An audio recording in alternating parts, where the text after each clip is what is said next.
still walking to town? No. I hope not. Oh, heavens no, Tommy. You still riding that motorcycle? I don't ride on my motorcycle. You used to ride behind one of the boys. I used to didn't you? turn cartwheels and I was dreaming. You were dreaming. I was dreaming of telling somebody about this old, she was bigger than I was, but I was the oldest. She was a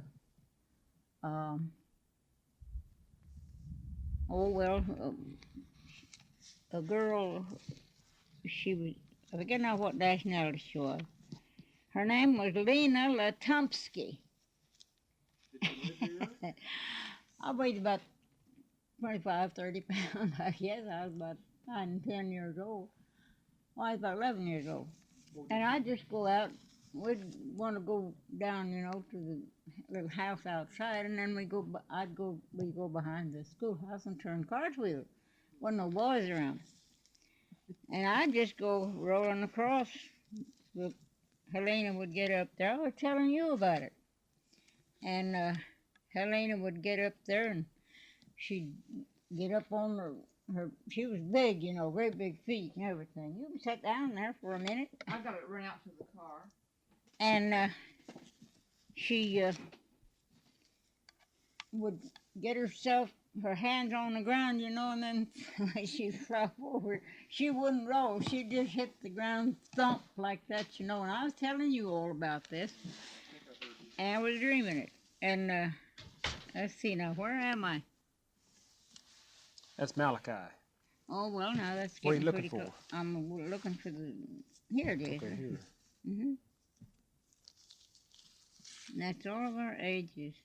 And after Papa died, Uncle Fate took this to,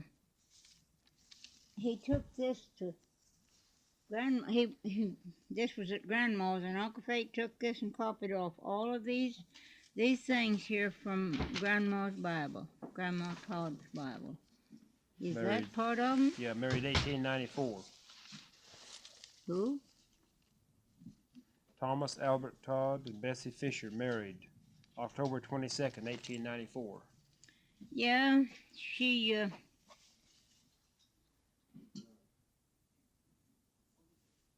you see, that's Uncle, my father, he took a penmanship, Mm-hmm. and he taught everybody to read and write. Well, what I started to say, Tommy, I was telling him about when Helena started over, she come down on the ground. I said, she come down thump like that, and you said, and it waked me up. You were dreaming, huh?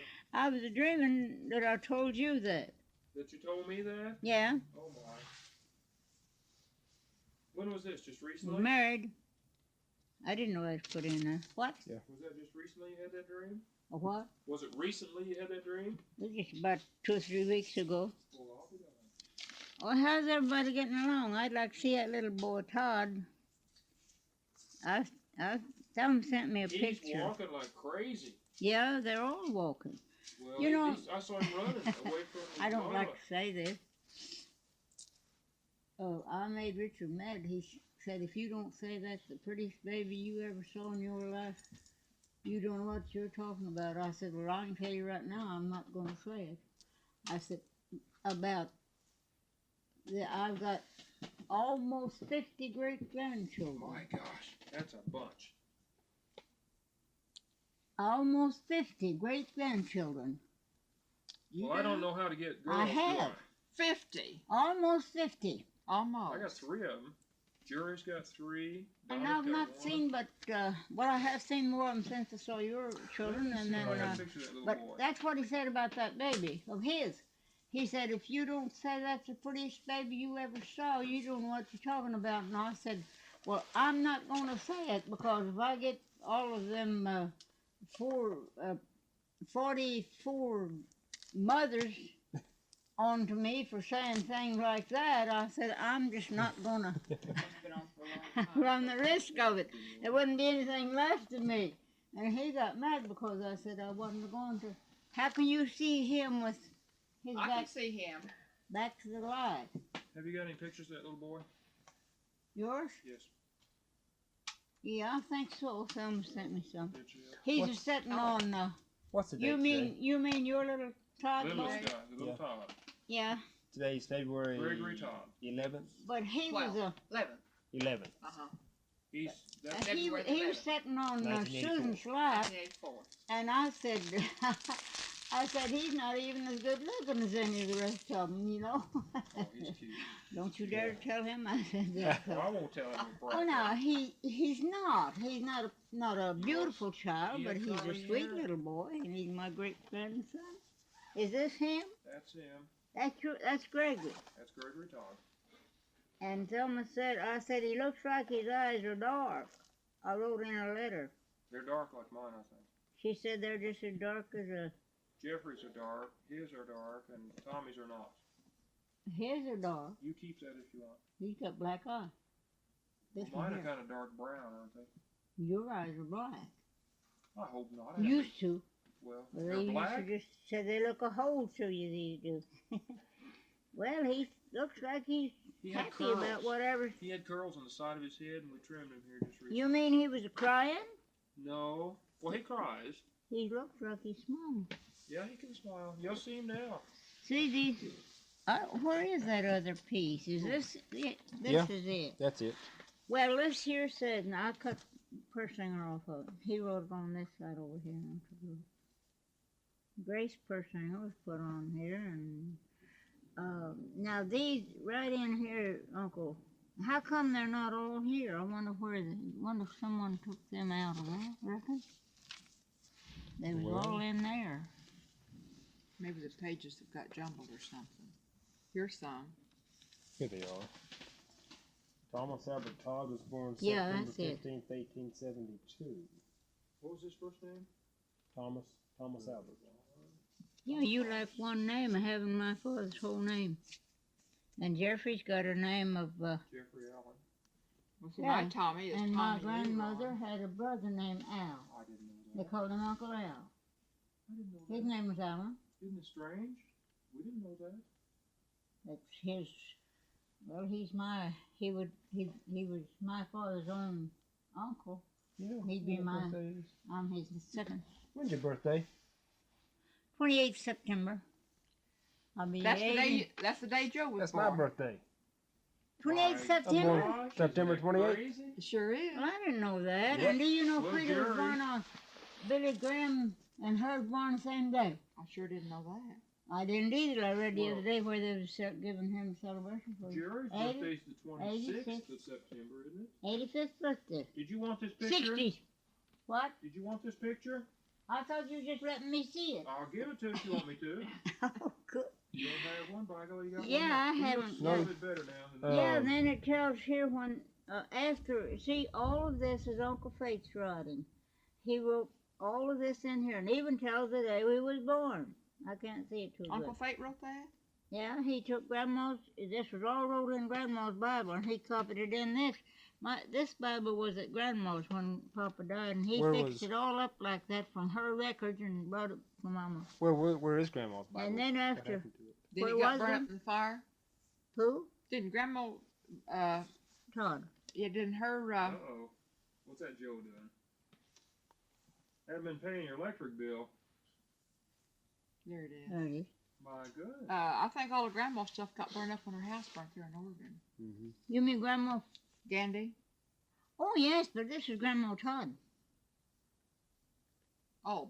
Mhm. Who you talking about, Grandma Gandy? Grandma Todd. You I'm talking talking about my Grandma Todd. Were you She talking about had a- Grandma Gandy's No. Bible in Well, Oregon? whoever this. No, Grandma Todd's Bible. What is it? What happened? Oh. Well, now, I don't know where it is, but they was going to sell it. Annie told me Uncle Fate was going to sell Grandpa's Bible, and it had records in it too. Now, no one thought Grandpa took much interest in anything, and he did though, and he had a whole lot of records in his Bible, and they was going to sell it. And what is it? There, That here, come sit down. No, I'm going to listen to this. Well, what the I'll find another seat over here. There. have you got a record player or something on? This, I forgot what I started to say. Tell me. What was I talking about? About- Grandma Todd and the Oh Bible. yeah, she had her Bible when they had their sale, and Uncle Fate was he was the administrator of everything, you know, and he was gonna.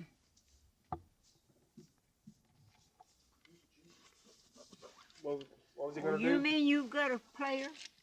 He was going to sell that Bible. He had it up for sale, Grandpa's Bible, and Lester Todd, Annie's oldest brother. He said, "Can I have this Bible, Uncle Fate?" He said, "I don't want you to sell Grandpa's Bible," and he said, "Yes, you can have it if you want it." So he gave it to him, but Grandma's Bible. Now I think Uncle Fate told me that Grandma's Bible was in Annie's trunk. He had put it in Annie's trunk, but what he got mixed up, it's in Alta, his daughter Alta's trunk. Alton And- Mason, Yeah, Ponca City. she's married again since Yeah. he died. But that's where a whole lot of records would be found. Oh, It's in- really? At her place. Yeah. She's got, and there's one thing that I would like to have, and that's her old clay pipe. One of them. Clay pipe. I'd smoke it. With Alta got it. It's in the trunk. It's in her trunk. All a lot of these Now, which things. is this The grandma? writings from my daddy, he wrote fancy writings, you know, and he taught all of them to read and write, and they all wrote the same Now, way. this is your grandmother? That's my father. No, the Bible that's in Alta's trunk, is that your grandmother? It must be. He said grandma's Bible was, he said mother's Grandma Bible. They Elizabeth? called their parents Pa and Mother. And their my father's Bible would be at his mother, and it would be in that trunk. It's in her trunk, you see. Yeah. He did keep a lot of things that was grandma's, but he was going to sell grandpa's Bible. I don't know why. Was that Grandma Elizabeth? I didn't think Uncle Fate was a hard-hearted person, but he'd have to be to want to sell his father's Bible, wouldn't he? Yeah. Was that Grandma Elizabeth? That's Grandma Elizabeth. Yeah. All my grandmas are Elizabeth. Yeah, that was one that was married to Leroy. What? That was the one married to Leroy? Yeah. Okay. There's a woman out there in California wrote me a letter, and she said she wanted to know what relation I was to sell them. Well, yeah, I'll get some back. Get I'll be back back there and here. don't sit on them things, they're records. Okay. Maybe you can sit on this. Oh, I'll sit right here. Well, you sure have an off. Sure. That's when you are leaning back on your thumb. Mhm. And she wanted to know what relation I was to. Now, she was a granddaughter of. Somebody need a chair? No, I'm fine, thank you. There's another chair in there, isn't there? Or just that one? I'll look. That's the only See if one, there's a rook. Tommy. I think that's the only one, Grandma. Anyway, she asked me what relation I was to Leroy Todd, and Leroy Todd was my grandfather. Grandma Todd, Elizabeth Todd, and she wanted to know if I knew where, what Leroy's mother's name was. So I didn't know anything about Leroy's mother's name, but I had heard his father's name was Augustus. So along about a month after she wrote me this letter, she wrote me another letter, and she said, "I have found out what Grandma Todd's name was, what Leroy Todd's mother's name was, and her name was Lowry. Was it Mildred or Margaret? Margaret Lowry. Her name was Margaret Lowry. And she's related, the Calicos are related to my grandfather's mother, grandpa's mother. That's Augustus's wife. And she must undoubtedly have been the Ollie Calico's mother's sister. Mm-hmm. Where's Because Augustus? we're relation, blood relation to the Calicos. Where's Augustus buried? Do you know? What? Where's Augustus Todd buried? Do you know? Augustus, well, he's buried in an old cemetery. Now it's right straight west, north of Clifty. And Annie said she didn't know. She can tell you where it is. And the name of it was, I think they called it the Samuel Cemetery. The Samuel Cemetery. Samuel Cemetery. I've been trying to Is that find. that one we went by that day over near Clifty that you said you wanted to be buried there? You have to talk louder. Remember the one that we went by Clifty and it was kind of on the northeast side of Clifty and we went driving by there and you said you were hoping to be buried there? What's the name of that cemetery? That's a Clifty Cemetery. That's Clifty Oh, Clifty. Cemetery. Okay. Right in This town? is another one. Yes. You mean right yes. in town? Yes. They told me there wasn't, but just if it might be one grave there. And Annie wanted, what I wanted to show him, Annie wanted to know when my father died. And this says right here in this that he died the 26th of November. He was buried the 26th of November. Mm-hmm. That's what we just saw. Yeah. 1899. Mama, she rubbed this cigarette. Oh, I thought There's that a was, sneak flasher in the group. I thought that was lightning. No. You get a lot of lightning up here. My mother changed the date in this one time. We were talking about that, and she said, rub that out and put something else. And I said, I'm not going to do it. And she did later, and I put it right back like it was. Sam was born about 5 months after they was married, and she wanted to hide that by rubbing that out. When I asked her if she'd let me have that Bible, and as she gave it to me, she rubbed that out. That's why it looks smeared right there, but I put it back. She was married in 1894. He was born in 1895. Who was the mother? A year and 5 months younger than Sam. Yeah. You know who Augustus's mother was? Augustus's mother. Yeah, her father. No, I don't know who Augustus's mother is, but that was his wife. They didn't know who Grandpa's mother was. And her name was Margaret Lowry? Margaret Lowry. Is she buried up there too in Samuel Cemetery? She's buried with her husband up there. They have a stone up there? I don't know. They must have, because they had stones everywhere else. Yeah. Now, you know, nowadays, these later days, they didn't have any stone, just a marker on the bottom. Mm-hmm. I'll tell you where I found a place where I can be buried. And one time the kids was all at Pierce. When they was all here when on Thelma's birthday, 7th of July. They're sitting in there, and I was sitting on the van beside Roy and Earl. I had given them I had salad, made some salad out of a light bread, you know, and I put tuna and all, I made a tuna salad. Earl said he could eat that, that tastes pretty good. So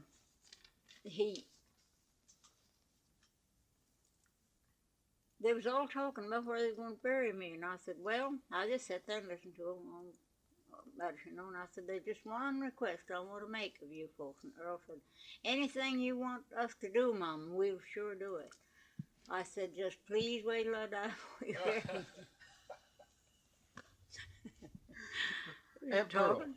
Talking about burying me, you know, going on where there would be a good place to bury me. Don't you get in so easily to that now. I said, just Aunt one Pearl, request. what's your full name? My full name? Yeah. Anna Pearl. Anna Pearl? Annie Pearl. And then when I sent it up on my Social Security, and I got it, they put it down Anna, and I put it Annie, and they put it Anna, so I've been writing it Anna ever since that. And everybody writes it Anna P now, but when I write a check, I sign it Pearl. Yeah. Where were you born? 50.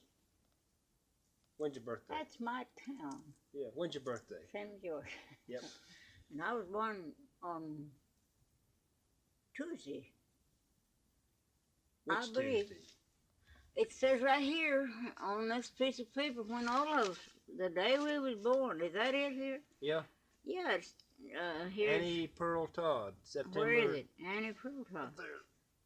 Annie Pearly Todd. My father always called me that. That's the way it was in there. Wasn't I born on Tuesday? Yep, September 28th, 1897. 1897. Here it is right Yeah. here. 97. On Tuesday. Thomas Albert Todd died. Who? What was your father's name? Thomas Albert. he's got his kids is named almost my dad's whole name. Yeah. Well, he has two. That's My might dad's be name like is that. Thomas Albert. Well, I don't know what his, you see, your father's name, your father's name, Chief's father's name was Thomas too. His mother named him Everett, and he said that's a girl's name. Chief always said that was a girl's Well, name. now, what was my dad's father's full name? Do you remember? Thomas, Wasn't it Everett Thomas? yeah, Sampson? Everett Thomas. Okay. E.T. Sampson Jr., that's where you got the E.T. Well, I'm junior. Yeah, you're a junior. And then the other one's a third, little Tommy. Yeah, that's right. But I mean, my dad's father. His name was Thomas, but well, I don't know what else. Your mother's name, his mother's name was, her maiden name, was Elizabeth? Elizabeth, she was Elizabeth Hinks. Her maiden name was Hinks. Daryl's got And that that's middle name. where Daryl's got the Hinks name.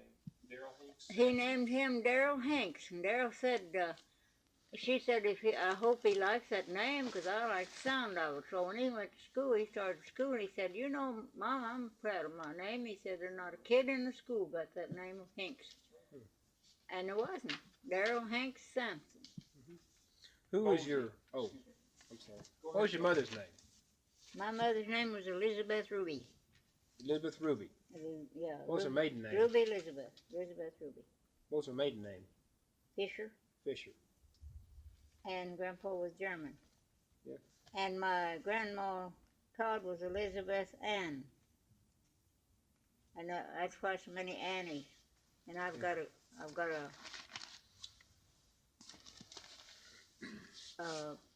Kathy's name is Elizabeth. Kathleen Elizabeth. And I lost a baby, and I named it Elizabeth. Mm-hmm. And a whole bunch of them are named Elizabeth. Both of my grandmothers are named Elizabeth. My mother's name is Elizabeth. They must have liked that. That was, Elizabeth was, no, I was going to, someone in the Bible, his grandmother was named Lois. That's where so many people get What's my that name. sister's name? What? My sister's Elizabeth. Mary Elizabeth. Your sister's husband. No, my sister. Her name is Mary Elizabeth. Is it? Uh-huh. She's named for Grandma. Yeah. I don't know whether Grandma Todd or Grandma Fisher, but both of them named Elizabeth. What's the difference? Grandma's name was Elizabeth Young. Then my oldest boy is Thomas. Yeah. Thomas Leroy. Well, now, how do you get, what's L in his name? Lee. Who was I named for? Oh, Joseph Lee. General. I remember when you wrote My doctor. What? Dr. Joseph G. Smith. Dr. Smith. There in Bartlesville. He delivered me. Well, Selma's doctor was Dr. Smith. No, Davis. Yeah. They wouldn't take that one. They wouldn't take that for her on her birth certificate. He wrote it there right there just like he wrote a prescription for me a lot of times. Aunt Pearl, got a question. What is it? Was Grandpa Leroy in the Civil War? Yes. And the very first thing he got, he was just boys like my grandfather was too. Your Leroy was in an army, and he had a picture of himself. My grandpa Fisher was in the army, and he had a picture of himself too. But I never got to see any. I just seen him, but I didn't get any of them. And my grandfather Fisher was born and raised in Louisiana, and he was captured right in the very first beginning of the war, and fought all his whole time on the northern side, and the South didn't pension their soldiers unless they were wounded. So that's why he got a pension being a Southern soldier, because he was captured and he fought as a prisoner of war against his own people. Well, they was all fighting against their own people, and that's the reason why he got a pension. Mm-hmm. But I remember when he got the first payment from that pension, just years and years and years after. It must have been because I wasn't even thought about in the Civil War. Yeah. What was his name? William Logan William Logan Fisher? Fisher. What about Grandpa Leroy? What His- side was he on? His name was Leroy Clement. And he has a daughter named after him. Her name is Clementine. Mary Clementine. And she didn't want to be buried by the side of her husband. She wanted to be buried by the side of Clem. And that's where they buried him, right beside of her. She wanted him to be buried with her. He was afflicted. He'd been, I don't know, he fell off a little table and injured his head somewhere or another, and I guess that caused him to be that way. He was just like a little child. Who was this? Clem Yeah. Goddard. Mm-hmm. And he knew everything and could remember a lot of things that happened when he was just a little bitty boy. He was like me, he had a good memory. But he never went to school or anything like that. And after they took the two boys, when Uncle Joe died, she married another man and had two boys. And he took care of Clem, the oldest one did. Somebody had to take care of him. He was taught early in his life not to try to take anything out, at the table. Mm-hmm. They would wait on him to give him whatever he wanted, but they'd put it in his plate and he could eat it. But he was just like a little child. He didn't have the mind of even a 6-year-old child. He liked candy and things like that and little things. He was just like a little 3 or 4 year old Tell child. me about Grandpa Leroy. But he could cut wood better than any man in this world. And if you get mad at it, they tease him. They used to tease him a whole lot. And one time they was teasing him. I was up in the barn loft, and there was a hay hook laying there, and some of the boys was teasing Clem, making fun of him. And, he knew when they was making fun of him. He wouldn't let them make fun of him. Uncle Joe always wouldn't let him. And he picked up this hay hook, and if the boy hadn't leaned out, of that barn upstairs, he grabbed a hold of it and leaned this like this, he'd have killed him with that thing. He meant to do it too. And they learned to leave him alone. But What about Grandpa Uncle Leroy? Joe gave Leroy, I don't know much. In the Civil War. Oh, I'll start to tell you about the first check he got. It wasn't very much, but he went and bought an old clock. The clock was new at that time, and he had that. And I don't know who had it first, but Grandma had it for a while. And then when they had the sale and everything down there, I don't know who bought it or anything, but someone bought it and gave it to Aunt Fanny. We called her Aunt Fanny. She was our dad's cousin. And she was Grandma's youngest sister's girl. And she bought that thing, and I said, Aunt Fanny, I'll give you $25 for that. And she said, well, I'd like to let you have it, but we had promised that she'd promised to give it to her daughter, Maudie. She had 2 daughters. Her oldest daughter's name was Maudie. And at my father's grave, if you went out there's a little grave right beside of you. See a little... Yeah, I saw that. Yeah. Is there anything writing on it? No, the stone. Well, that's Aunt Nolly's little girl, and after she left, what was his name? Willie Loman. Mm-hmm. He wasn't very good to her. He never made, Mart Loman his name was, and he wouldn't make a living for her. He'd never buy her anything, and she almost starved to death. And she couldn't work, and she had these 2 kids, Willie and another one. I don't know whether that one died or not. I never did remember anymore. Yeah. Willie was kind of afraid of Sam. Well, Sam was mean to him. I told Mama, I said, Sam needs whipping. He threw a tin can at Willie and cut his lip, and he always had a scar on his lip that way. Mm-hmm. I said, why do you do that? Mama, Sam was just a little bitty kid, and he said, well, he hasn't got any sense. He'd get back under the table. Well, he done it to get away from Sam. Mama said, if you don't quit fighting that boy, I'm going to whip you. But she never did. So who has Grandpa's clock now? Well, Maudie, her name, I don't know what her name is. I forget what her name is. She lives in Texas. Fort Worth, Texas. The last name King? What? Or is her last name King? King? I don't know. I don't know whether her husband died and she married again or not.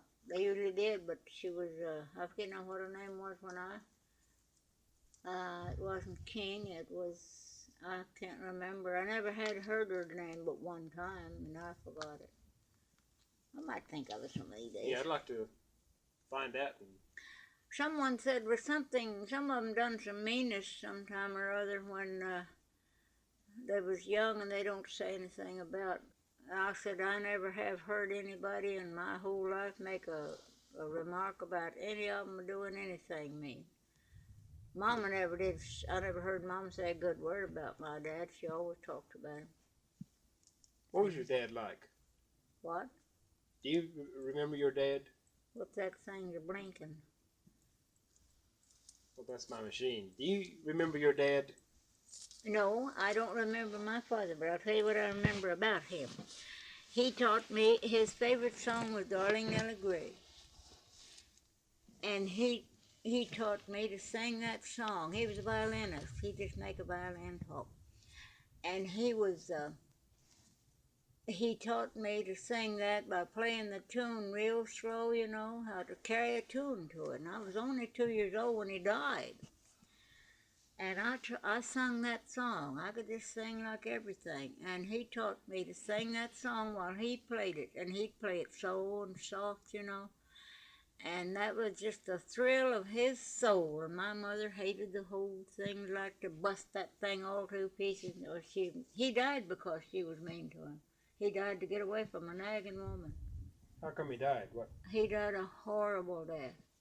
Well, he had been in jail.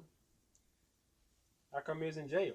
Well, he told a woman, a girl paid some money. They owed him some money, and instead of her going and giving it to him, she took it to the store and gave it to the storekeeper. Well, he didn't know anything at the store. And she got on to him. She said, well, it'd better be put there than give it to you because you just go off and drink. And he told her he'd slept the water out of her, and he didn't call it water. And she had him arrested for saying that. Well, good Lord, that's on TV, and worse words than that on TV. So they put him in jail and left him there to see if he's going to have they left him 2 months. If he'd have any case, found out there's no case against him and turned him loose. And he contracted TB while he was there. So when he come home, he got me a little pair of shoes. They give him a little money when they leave, and he had got me a little pair of shoes because Mama was pregnant with Fred. And I was past 2 years old, and he got these shoes too big or too little, and he was taking them back to get them changed and coming back. They lived in Rogers, and he was riding in a leather hack, and the horse got scared at a ringing telephone pole, and he started running, and he hit this next telephone pole, you know, with the wagon wheel, and it went right. My dad went right straight up in the air, and he come down the straddle of that wheel. He went way up here, and it cut in his loin right here, up in here. Cut these places up in here. Things loose there, but never cut the outside skin, and all of that water and blood collected in there, and he wouldn't let the doctors cut on that to drain that blood out. And he died with that all collected in there. And he said while he had the chance to go, he was going. He couldn't live a life he had been having to put up with. Mama just nagged the life out of, well, she nagged the life out of, let's see, who was the next one to die? She was married 4 times, and one man left her, or he would have been nagged to death. And her last husband, you know Tony. Mm-hmm. You remember him? Did you ever see him? No. Didn't you folks ever go up there with you? No, we went out there to visit, and he had already died. Well, I thought you folks went with Fred every time he went. No. Or some of the time when he went. No, we never did get to go. You never did get to go. Well, anyway, I was there one time, and Sam never told me these things, but Mama, she had her light on, and someone had been there that day, I don't know who it was, and she said, before you go out, and I didn't know anything about that light went on. I know it had been going all night long. and never was turned out at all. And anyway, she said, before you leave, when you go out, turn the light off. She had laid down and she couldn't reach it from the bed, so I turned the light off. And every time that light went off, Tony come back to tell her how mean she'd been to him. And that was the truth. She shut that, she took that. The only one I remember is. She just kept screaming, just as loud as she could scream, you know. I And remember she said, Grandpa Candy. she's sitting right straight up in bed, screaming, Tony, I never done it, I never done it, Tony, I never done it. And he was accusing her of killing him. And I said to Sam, I said, I turned that light off. Mom told me to turn that light off the other night, and I said, when I turned that light off, I said, she waked up a screaming, I never done it, Tony, I never done it. He said he comes back and tells her about it. Every time she has the light off. She's never slept with the light off since that. You'll get a lot of dirt in that picture. No, we won't. Grandma, I've learned of something here just recently that is quite unusual. Do what? I've learned of something recently in my life. About me? In my mother's life, and it may be in your life. And that is, do you have ESP? What is EFT? ESP. You can sense things before they happen. I sense them. Yes, can you do that? Yes. Why? I didn't know about my mother's abilities until just recently. Well, let me tell you about your Donna mother. Kay's got it. I've got it. Anybody else, a lot of people do it. You think of a lot of things. Coming events cast their shadows before. And Yes. Does to everybody. A lot of people can't do this. It doesn't Well, always happen, but things will Well, I foretell know. themselves to me, and I don't understand it at the time, and they happen. There's some cookies in here. 2 stone. Yeah, this grindstone needs to be washed. They get greasy and they won't sharpen. Whose was it? It's mine. Yours? Grandma, Why? could your mother do that? Did my mother do that? Could she sense I don't things think she before they did. happen? I don't think she. I'll tell you about Thelma though. Now Thelma told Yes. me the other day that her and Roy. Now she wrote in her letter. She had told us that before, and she said her and Raymond had a Jesus tree. They'd go and talk to this to Jesus at this certain big old tree, caught up in that big old tree. And ever since she had that mental breakdown, you remember when that happened after your father died. She's these things in her mind never happened. What I mean is we never had it. And she told Mrs. Phillips up there when we was over there, she went into the smokehouse. I made a crowd in a great big jar, didn't have a barrel, and she ate all the way around that. She'd had a fever. She did have a little spell of typhoid. It lasted about a week or two, and the doctor broke it up before it got a big hold on her, you know. And he gave her some medicine. He was the best doctor for that. He gave her medicine to kill the germ that makes it come back again. And so after she had that breakdown, she read this story of, the name is Laddie, and this little girl was the one that, she was the youngest one of the family, about 12 children. And that's a Georgia Sheldon book. You know, you may have read it. Laddie. The name of it is Laddie. I think I That's have. a sequel to one. And this little girl would go in there around the edge of this barrel, and Thelma, she took that on herself. She thinks that in her mind that's you're the way right. she did when she was a little girl. Well, we never made kraut. Okay. Roy didn't like it, and we never made any kraut. Yeah, I know. And this tree she talks about, and in the first place, they never wore long handled underwear. And she said if a woman gave her some one time when she was a little girl, about 4 years old, and the girl she's named after, Thelma Orr, her mother gave Thelma some when her little girl would outgrow them. And she said they had rolled up their underwear to keep it from showing in their stockings. I don't know where she got that idea, because we Roy never bought things like that for the kids. If they had things like that, they wasn't long. I made them so they'd come down to their knees here, and they wasn't long underwear at all. Where she got that notion, I don't know. Where was Mom born? Prague? Yeah, she was born in Prague, Oklahoma. Roy's grandmother's house.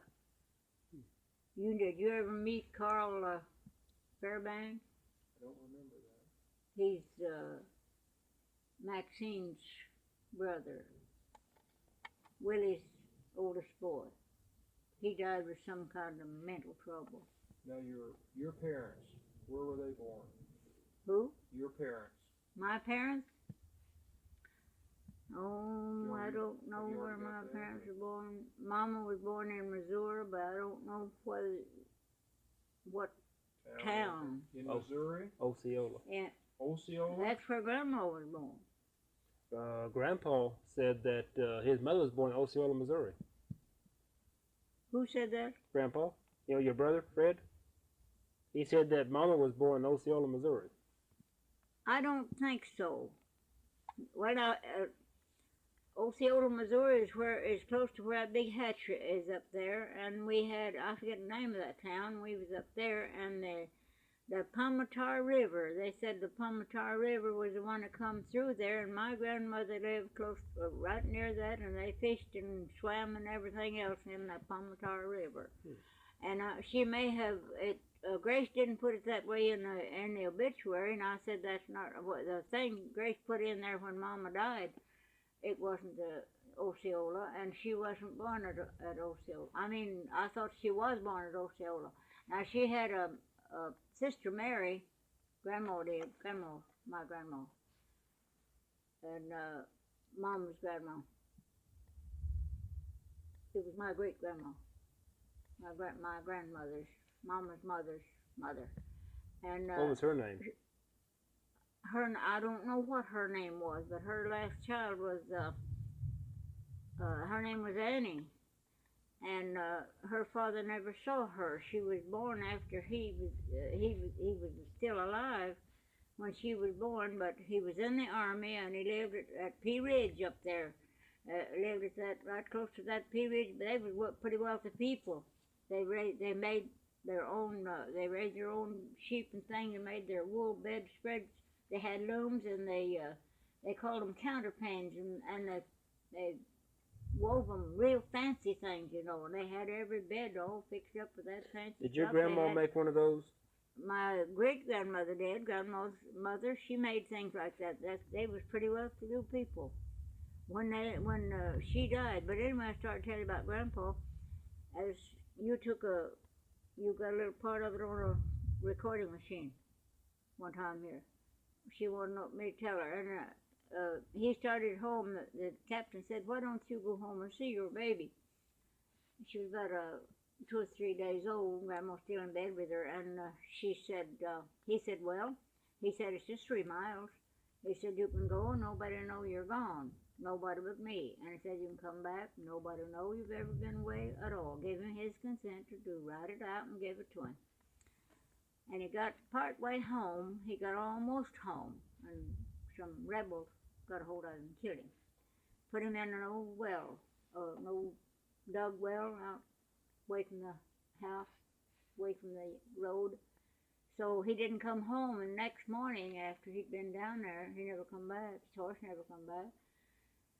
He was riding one of their horses, you know, and he never come back. Horse never come back. I don't know what they done with the horse. But he drove up to the gate, and the boys went out to they called, but they wasn't mean people. They knew there wasn't. There was what do they call it, a bunch of them. Lynching? Went down on horses. And they asked about it, is your father here? He said, no, sir. He said, our father hasn't been here since he went away to the service. And he said he hadn't been here at all. And he said, no, he hasn't. He said he's never even seen our little sister. So we went in the house, said, can we talk to your mother? Said, yes, she's in bed, but you can come in. And they knew that the boy wasn't lying. These people knew it because those boys never had seen their father, and they knew he wasn't lying. You know, when a boy is lying about something, they'll hang their heads and things things like that. They just took him right straight in there and said, no, we haven't seen our father since he went away. So he said, can we go in the house and talk to your mother? He said, yes, you can. She's in bed and we'll show you. So two of them went in. There were two. Well, I don't know who the captain was, one of them, I think.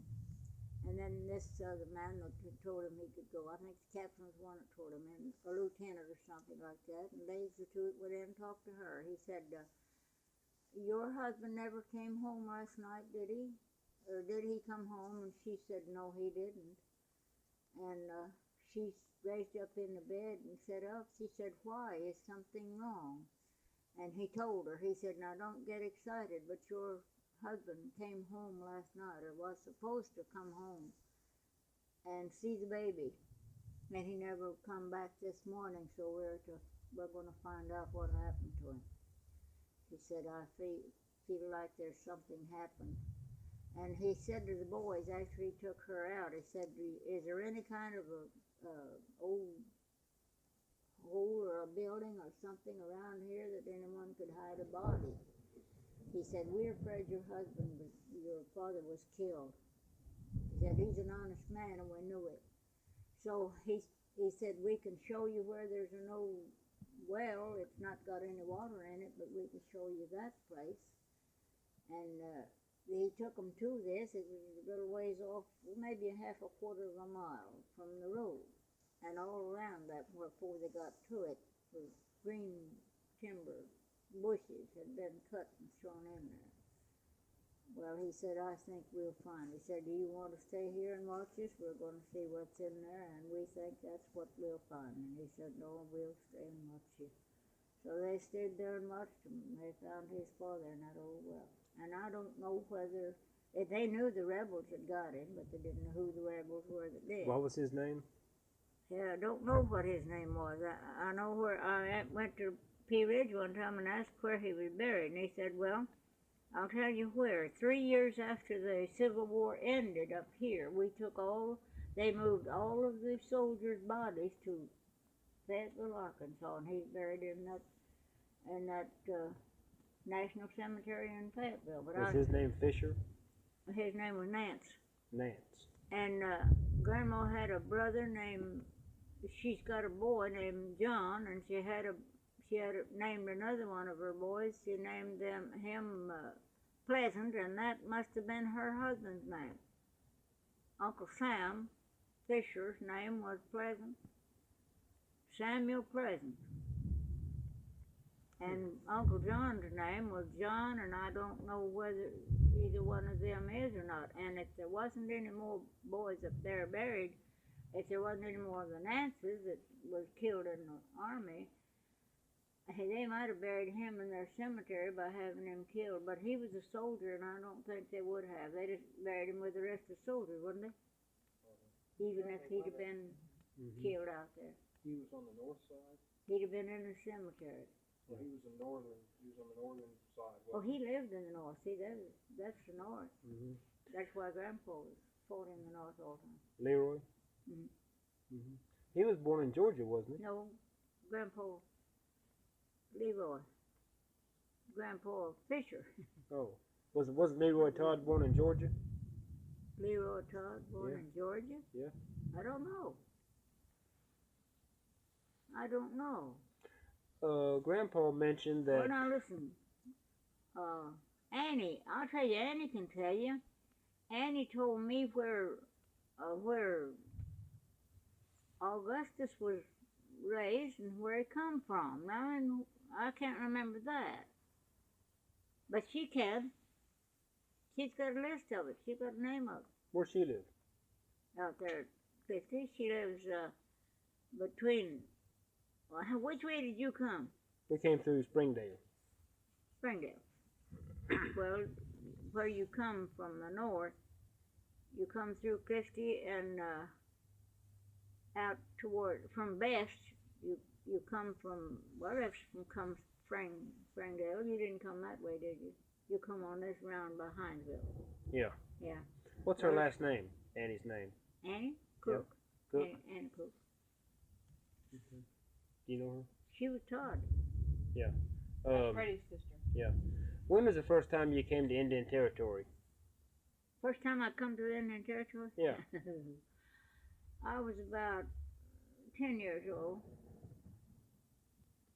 Tell me about it. How'd you come? Well, we lived out there.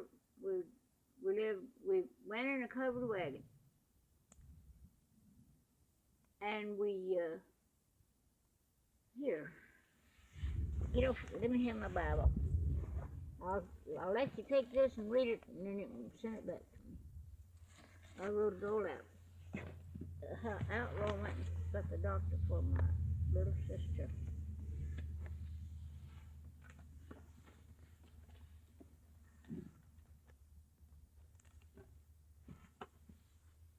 It's rolled in here. I can't see it that way. What is that? Oh, it's a recipe. Comes with my. This is big print, but you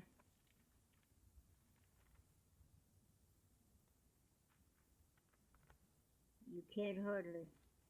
It's in a long sheet of paper, note paper, and it tells the whole story about how we traveled around with our stepfather. I'm saving stamps for Jason Sampson. I've got a matchbox full. It's on a piece of paper. That's a poem that's written by that guy that wrote me his granddaughter.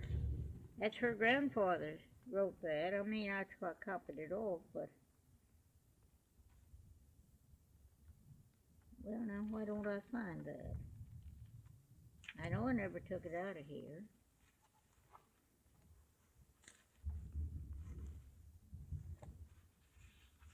I never put it in anything either. What do you want to take my picture with these old clothes on for all the time? That's what I'm telling them. Cut my hand spread out like, look, I never saw so many fingers on one man's hand. That picture, I've got a picture of you, Thelma sent me from yours in Thelma's house. Donna Kate. Yeah.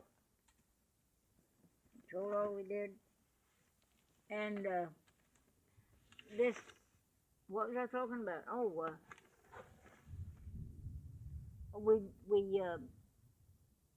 they was expecting a baby, and we had to camp someplace, and they rented a place that was owned by a man named Jack Riley. He was an Indian. And these boys come by our house, these 3 boys. They were outlaws. We didn't know it. And they told us where there were white people. They told us where some friendly Indians would like to visit with us and would be nice for us to come. And one man came himself. He met my dad while he was out my stepdad, while he was out hunting, and his name was Jim Squirrel. They had a little boy, and he said, my wife has heard about you folks being here, and he said, if you don't mind, she'd like to come and see you. And Mama said, I don't mind. Anybody can come see me if they want to. But Georgie had already been born. We'd lived there about a year. And this story tells you Grace was working out, and I think that's because of her death now. I think she always had something, I think she got something hung in her lungs that caused her to have that emphysema. She always had a gravelly voice, she couldn't carry a tune to sing or anything like that. I never did tell you about what Dad taught me that song of Darling Nellie Gray, and he set me on something in front of him. I saw his feet. I remember seeing his feet. He had big feet, and I remember seeing his feet, and he'd play the violin, and I'd sing that song all the way. Can you sing it now? No, I can't, but he played it on the violin, and I sang. What happened to his violin? I don't know, but I tried to find it when I come home down here. I was going to give it to Donna Kay if I could find it, but one of the Lynch men that lived up here, Charlie Lynch, had a brother named Mum, and my dad, he told me that my father sold or traded it. He's always trading.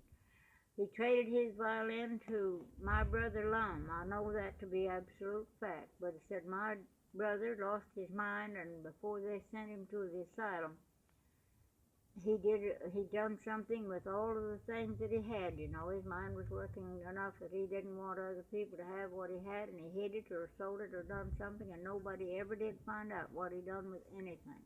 Someone wanted the violin, but they don't know where. Now, Mama said that my dad wrote his name and address on a little piece of paper and stuck it through one of them holes on the sides of the violin, you know. If anybody ever finds that and is curious that rattled around in there or anything, well, they could find out who it was. A man down here had 2 real old violins. They went to Oklahoma to visit, and these 2 boys, Doug Vaughn and my dad, was about the same age. And let's see that. No, I'll show you. Where did I sit there? Oh, I know. I want to show you. They thought they'd walk through the country, and all the rest of them was in a covered wagon. Who is this? My dad and Doug Vaughn. And they've come to a hotel and said, now, if the folks don't make it up here, I'm going to show you guys a picture. And it's the one that he come down here with Freddie and Ethel. And he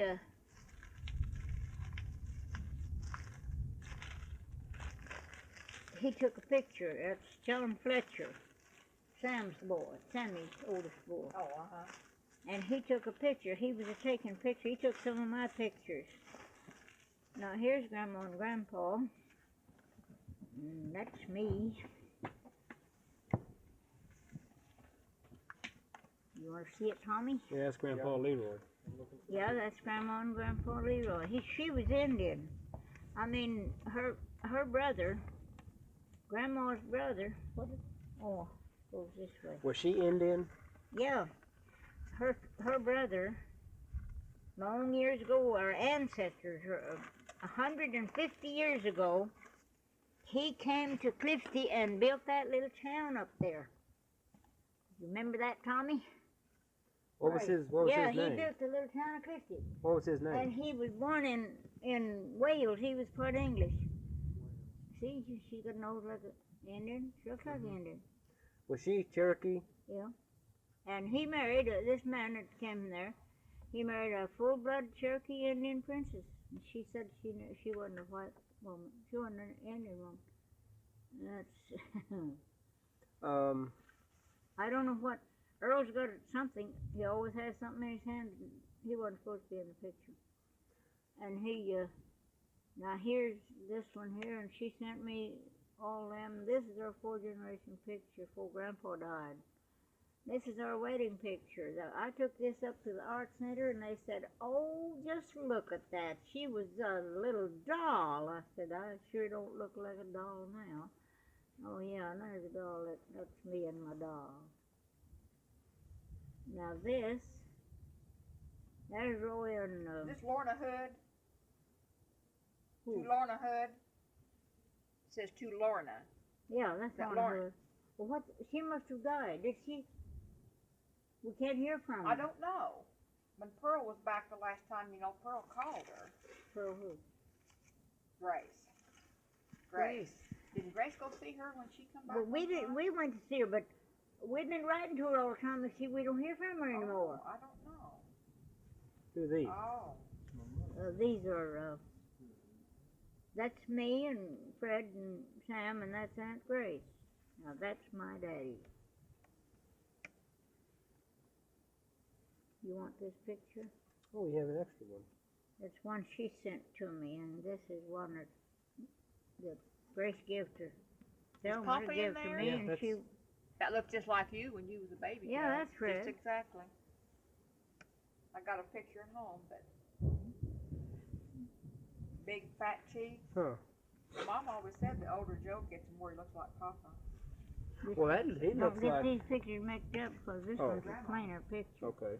Wait a minute, let's see. Well, that looks like Grandpa. Yeah, this is it. Here's the one. That's his father. Mine's plainer. That's kind of faded. That's one on I had. You're kidding. Look just exactly like Papa. Just exactly. Now this is the way I fixed this is Raymond and Thelma. I took in washing and made a living from the kids. Look just exactly like Papa. Look at that mouth. Yeah. Aunt Pearl. Well, it looks like me too, and I took it Yeah. up and showed it to her. You look just like Papa. I Aunt took Pearl, it up. will you let us make a copy of that? This? Yeah. Well, he made one. He laid it down on the ground in the sun and took a picture of it. I'd like to have. We have a staff photographer. I'd like to get a copy of that. Well, could you make a picture that's about to fade any plainer? Yeah. That little picture of me, I don't. Right here. Yeah. Wasn't she a beautiful girl? I had that in Roy's picture. He had one taken of him when he's 6 months old, and I was 11 months old when I was taken. I was about If to you'll die. let us take these, we can make copies of them, then bring the originals back and bring you a copy. Okay. Well, I want this. Yeah. back. I'd like to do this one too. Okay. Now who's That's- this? Oh, That's Grandpa Fisher. Bessie Persinger, Pearl Fairbanks, and Baby Thelma. Yes, you still perfect. Oh, there's Grandma Gandy right. Yeah, that's her. Grandma Gandy right Yeah, there. she's person at that time. She hadn't married him for a long time after she left him. Grandma Fisher, I remember her. Yeah. Grandpa was 15 years older than her, and that's why he's so old. Oh, I was wondering. He died of TB. Oh, we did. Mhm. I remember going and seeing Grandma Fisher. He died when Thelma was 4 months old. He'd let her, she'd hold his finger, he'd reach his finger out like that, Yeah. and she'd take a hold of it and just hang right on her. He was so proud of her. That's only after his first grandchild. Great grandchild. I'm the oldest grandchild, I'm their oldest grandchild. 86 years old, 87. Bessie Persinger and Baby Thelma. That's right. Pearl Fairbanks. It's me and Thelma. Is Thelma the baby? Yeah. Yeah, that's Tom's mother. That's your cousin. You know Thelma? Samson? Thelma's the baby. Yeah. Okay, I'm getting lost here. Grandpa Gandy had already died. And she No, was- Grandpa Gandy wasn't ever in there. That was, she hadn't married him. Oh, she married Grandpa Gandy after Persinger? Oh, long time. I didn't know that. He left her. Persinger left her. Or he'd have died too. She nagged him to death. I know Grandpa Gandy's buried there in Bartlesville. I know it. Uh-huh. Yeah, I went to his grave. I remember going with her when she would go to the cemetery. She wrote some letters to him. He wrote some letters to her, and Grace said, "You open them, and if there's anything in there that's very bad, why you bring them back. Read them, open them, read them, and burn them up." So I did. I'd like to make a copy of that one too, because it's plainer. If I Yeah, can. that's right. Well, don't get them mixed up. Yeah. In fact, I'll leave this in with you until I bring that one back. Okay. But this will make a better copy. I don't know how. She said she thought someone. See, Lorna hasn't got any folks at all that knows her. Still your blanket. She's got some nieces and nephews, but they don't even claim any kin to her. I don't know why they don't know she is. And maybe they're sure there's not anything wrong with them. Now their mother, they're John's children. Her brother married a woman. She was a pretty well-to-do woman, and he was just a poor man. So she, when this little boy was born, his toes were turned back this way, and Aunt Becky, they called her. Her name was Rebecca. Cynthia Rebecca, and I think both names are pretty. And she had her life insured for $1,000 just to have his legs straightened, and they did. They straightened his little feet. They cut the leaders in there, and got them around this way. Took years to do it, but she had her life insured for $1,000 just to pay that. And after she died of cancer. After she died, why, they took the money that was there and can you see them better? Yeah. Is that what is that? Hmm? What is that? That's my machine. I mean, but what does it do? Nothing. Records? Yeah. I don't care what it's. I don't care if it is recording. Where'd you start the school? Lord, I didn't go to school very much. Taught myself all I know. Well, Grandpa mentioned that he started the school over by, was it Bentonville?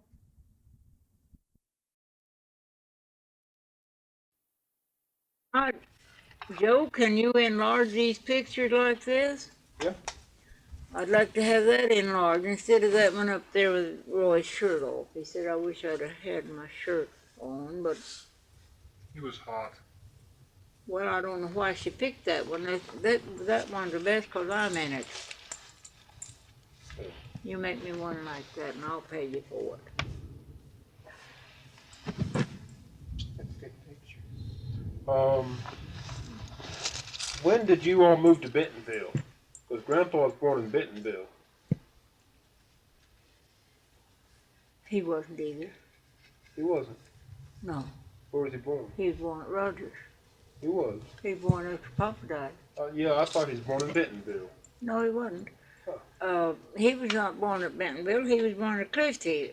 They lived there, and after Papa died, Papa and Mama was the only ones that lived there. Grandpa lived out here at Clifty. And after our father died, well, she lived here. She stayed here, and she moved down here with Grandpa and them after Papa died. He's buried at Rogers. Yeah, where'd you all live in Clifty? Clifty? I don't know. Anywhere close where Fred Nessel lived? Well, Fred Nessel didn't exist when we moved there. Oh, they didn't? No. I'm older than them. Mm-hmm. I don't remember now. I remember I know where- southwest from Clifton. I know where they live. Southwest. Let me see now. That's, my dad he homesteaded a place. Do you know where the Rock Schoolhouse is? Over here? At Clifty? The Rock. Rocks. The Rock I Schoolhouse. know where the California schoolhouse is. Well, this is not the Rock. The Rock Schoolhouse. You know, on the road as you go from Best, as you ever went on that road from Best, that's the way Fred used to go home. And he'd go so far out there and then go right on up north, because Bartlesville north here. Well, I don't know whether he went clear to Clifty or Springdale or not. But anyway, there's a high tower over there just before you go around by Best, and before you go through Best and you get to another, I don't know how far it is. I think, let's see now, here's Best.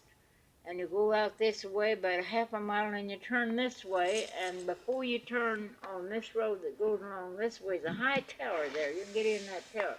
Well, there was a little store there named Forrest. The man's name was Forrest.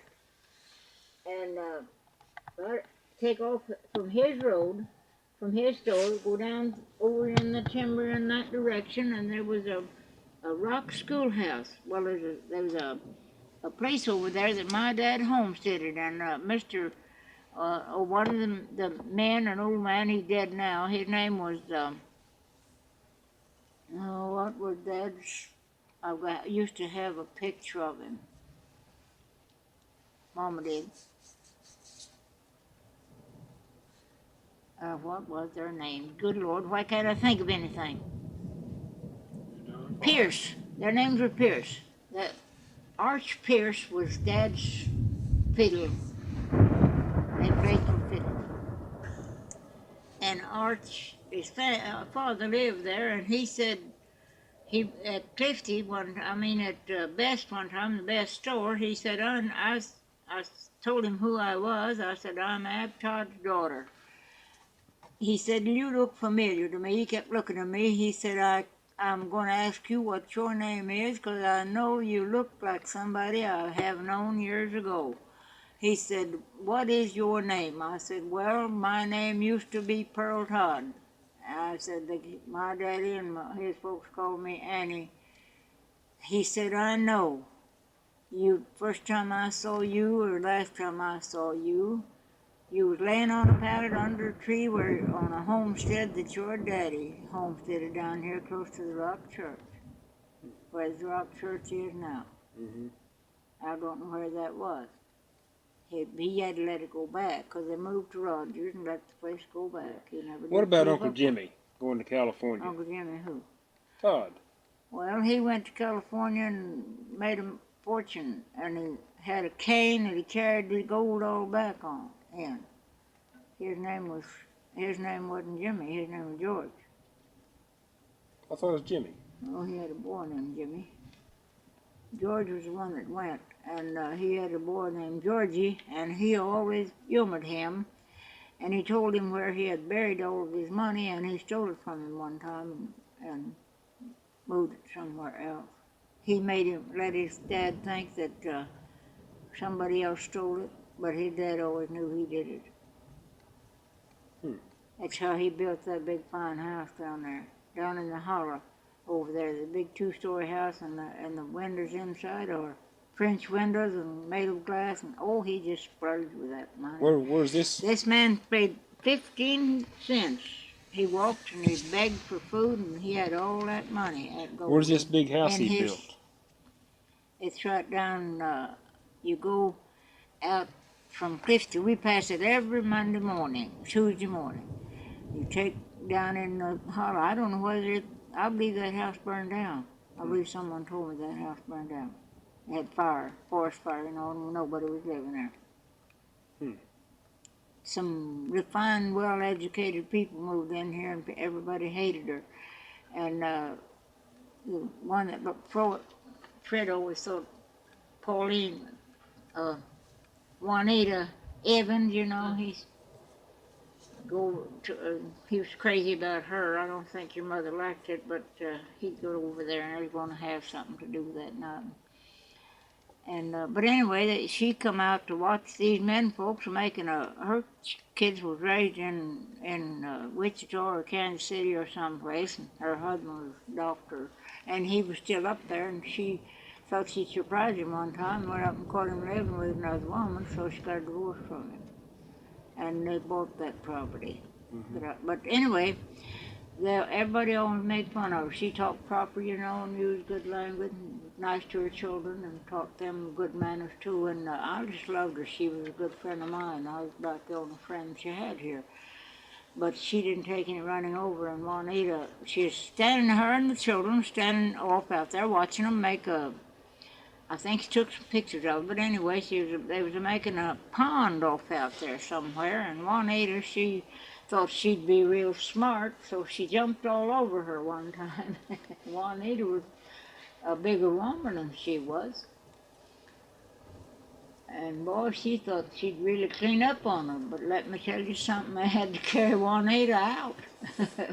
She beat the tar out of her. She said, "No, I'm tending to my own business, and you people just jump onto me as if I didn't have a bit of sense in the world." Now, she said, "You're going to get what's coming to you," and boy, she waded into her. Yeah. Juanita had already hit her once, and she just told him plainly, "I don't want to do this, but I'm going to," and she just beat the water out of her. And I mean, Juanita never said another word about her after that. And she had her arrested for coming out there. Said she just come out there to be with her husband. She said, "I never thought any more of your husband than a half a dozen others. I was watching him make that," and he got up on the witness stand and said there was nothing in the world happened except a bunch of long-tongued gossiping women starting stories about people that had no reason in the world to do. And he never, everything was against his wife and everything. He never had said this woman only took up for herself. She whipped my wife almost to pieces. She really whipped her. And Pearl, what kind of games did you and your two brothers play as kids? As kids? Yeah. Well, I'll tell you, we didn't do very much playing games. We had to work. What kind of chores you do then? Oh, we done everything. Like what? I never learned to milk till I moved in back in. She made me do everything. I just went turned into a slave when I moved to her. Mm-hmm. What about the laundry? How'd you do it? Very first day I went to her house, I had to wash. She had it all ready for me when I got there. And I was tired, I couldn't hardly stand up. Washed and ironed all that day. How'd you do the washing? Washboard. What kind of soap do you use? Oh, just soap. Homemade? No. No. She didn't have homemade soap. Mm-hmm. What else you do around the house? I done all of it. I done everything but the cooking. Yeah. What did Fred and Sam do around the house? She washed Uncle Alan's clothes. Yeah. What did Fred and Sam do around the I house? don't know. What kind They of wasn't chores? there with me. I lived with her. Who's I that? don't know. We just done the chores, and we didn't have very much to do. We didn't stay in one place long enough to do anything. Dad, he'd go out and he'd get a crop put in, and he'd go off and leave it, try to find something different to do. He was a tramp, and he just couldn't stay at home. Who is this? First singer. First singer? Yeah. Mm-hmm. What kind of mischief you get into as a little girl? I whipped a girl one time that was bigger than I was because I thought she was going to kill me. I said, I know what them boys got like in the trenches because I knew I was fighting for my life. And her brother had jumped all over Sam, and Sam beat him up. Sam beat him up. He got the best of it before it was over, but the blood was running out of Sam's ears. And when I saw that blood in there, she said something to me. I don't know what she said. And boy, I waded into her, and I mean, I beat the tar out of that girl. And she was twice as big as I was. I was about 8 years old. She was 10. She said, you and I used to get along. We used to have fights. We just fit till we fitted out, and now we're good friends. I said, we never done no such thing. I said, I beat the heck out of you, and you never did jump onto me anymore. I said, I knew you was going to kill me. I thought you were going to kill me, but I said, I taught you that you wasn't. I showed you that you wasn't. What kind of mischief did Fred get into? Oh, he was always fighting. Well, he was a dirty little kid. Why, do you know all about him? No?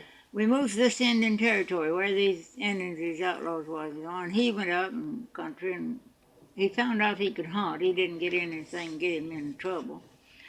And he go out and hunt, and he caught a whole bunch of furs, and he had them in a sack and was taking them up to this little store. It was about a mile from where we lived. He was going along, and this white boy that lived a little ways from us, these Indian outlaw men they were boys, young boys, all of them. And these people lived in, let's see, they lived east of us, and this store went to was north. And he come on around, he'd been to the store and was coming home and thought he'd just come by our house. These Indian boys had told him about some nice people over there, some white boys, said, why don't you go over there and get acquainted with them? So he was coming down there to our house, and he met Fred going with his furs. And he said, good morning. Fred spoke to him, but it wasn't very friendly. And he said, where are you going? He said, that's none of your business. And he said, well, he said, I thought maybe I'd get acquainted with you folks. And he said, where do you live? And Fred said, right down this way. He did tell him that, get rid of him. And he said, what you got in your sack? He said, that's some more of your business, too. Clyde laughed at him as he got down there, and he was going on. He went on, he didn't talk much more, and he come on down to our house. He wasn't very far from the house when he met. We couldn't see his timber all around us. So he went on up to the store, and when he come back, Clyde was there, He didn't say much to him. He told Sam, he said, I guess I met your little brother up the road. Had something in a sack on his shoulder. Asked him where he was going. He told me it was none of my business. And Sam said, well, that's just like him. That must have been him. I asked him what was in the sack and said that was some more of my business, so I didn't tell him that either. Well, he got friendly with him after that, but that's the way he was. He didn't want to get friendly with anybody. And these boys, he never talked to them, but me and Sam would talk to them outlaw boys. And he said, are you afraid of Indians? And we said, no, we're part Indian ourselves. We're not afraid of anybody. And he said, well, there's nice people live. He said, we'll tell you where they are if you can remember it. And I said, I can remember it. And they said, right straight this way, pointed east, about a mile is a lady that's a doctor. If you need a doctor or for anything, she's a doctor. She's a midwife and a doctor too. And he said, you know what a midwife is? And said, yes, we did. So most anybody had midwives then, not doctors were too hard to pay, couldn't pay. Midwives didn't charge anything. But he said, there's another old man lives here, Mr. Gray. Now, he's about a mile, or less than a mile from here. And he said, he's a good old man. His mother lives up north, and she's coming down here to stay with him. So if your mother wanted to go get acquainted with him, he's a nice man. And his mother may be there, too. And this woman, this midwife and doctor, her name was Moorhead, and we found out where she was, and she come to our house to see us. She said, I just wanted to find out. Said, these Wicklow boys, they didn't tell us they were, at that time they didn't tell us they were outlaws. And they come by every day. And then that was when Grace, that's the story of how he went to get the doctor for Grace. These outlaws went and got the doctor for Grace, and I told somebody about that. Well, I don't know whether, I think it was Thelma, and she said, Mama, I don't believe that. An outlaw wouldn't have done a thing like that. And I said, I don't care whether you believe it or not, Thelma. You don't believe much of anything I tell you, but I don't care whether you believe that or not. They did anyway, because that's why Grace was alive. Because if they hadn't, she was almost dead when the doctor come. And he told us 2 days later, this youngest boy come back when he went after the doctor on a dead run on that pony of his, and he said, as soon as we told him who it was, he says, I've got him right now. And he tipped that horse a lick, on the back with his hand, and went off down there, and he got to this old slough. He pulled his hat off and waved it around like that and gave an Indian yell, and never will forget how it sounded. Lord, it echoed clear back to the house, and that was almost a quarter of a mile. And then that's the last we saw him, and then here, about an hour, the doctor come, and he told us 2 days later, he said, here's the little girl, how's the baby? He said, there she is, playing out here in the same mud hole. And he said she was almost dead, and the doctor stayed all night. He said I was lucky. He was just getting ready to leave the office when I got there. Said he got on his horse and come right straight on. He rode with him back till he turned off to his house. How come you all came to Indian Territory? Well, we just going somewhere, and we run across some people that wanted someone to work. Mm-hmm. What part you settled in? Well, we lived in this little house. They told us where the little house was. We come to this big house. We going. I don't know why we was going that direction. I guess they must have saw us in that covered wagon in a little town. The name of it was Chapel when we first moved there. Chapel. Now then, it's been changed to Rose, and then there's another name on it now, and it's up in there close to where. Now, what is the town close to it? Pryor. It's right close to Pryor. It may be part of Pryor. Mm-hmm. I don't know. But I know that's where it used to be. Just the name of the Chapel. Chapel, Oklahoma. What year was that, Grandma? What? What year was that? Lord, I don't remember years. How old were Well, you? let's see. Georgia was born in... yesterday was her birthday. She was born in... I don't remember. Grace was born in 1906. 7, 8. Georgia was born in 1910, I guess. Grace was 2 years, and Grace was 2 years old in January. The 29th of January, Grace was born in the 29th of January, and Butch was born the last day of January. And David was born on Butch's 15th birthday. David Sampson was born on Leroy Fairbanks' Roy's boy. Was born on little David was born on his 15th birthday. So I don't know how old David is. I don't know how, but I can tell. You were probably less than 10 years old when you made this move?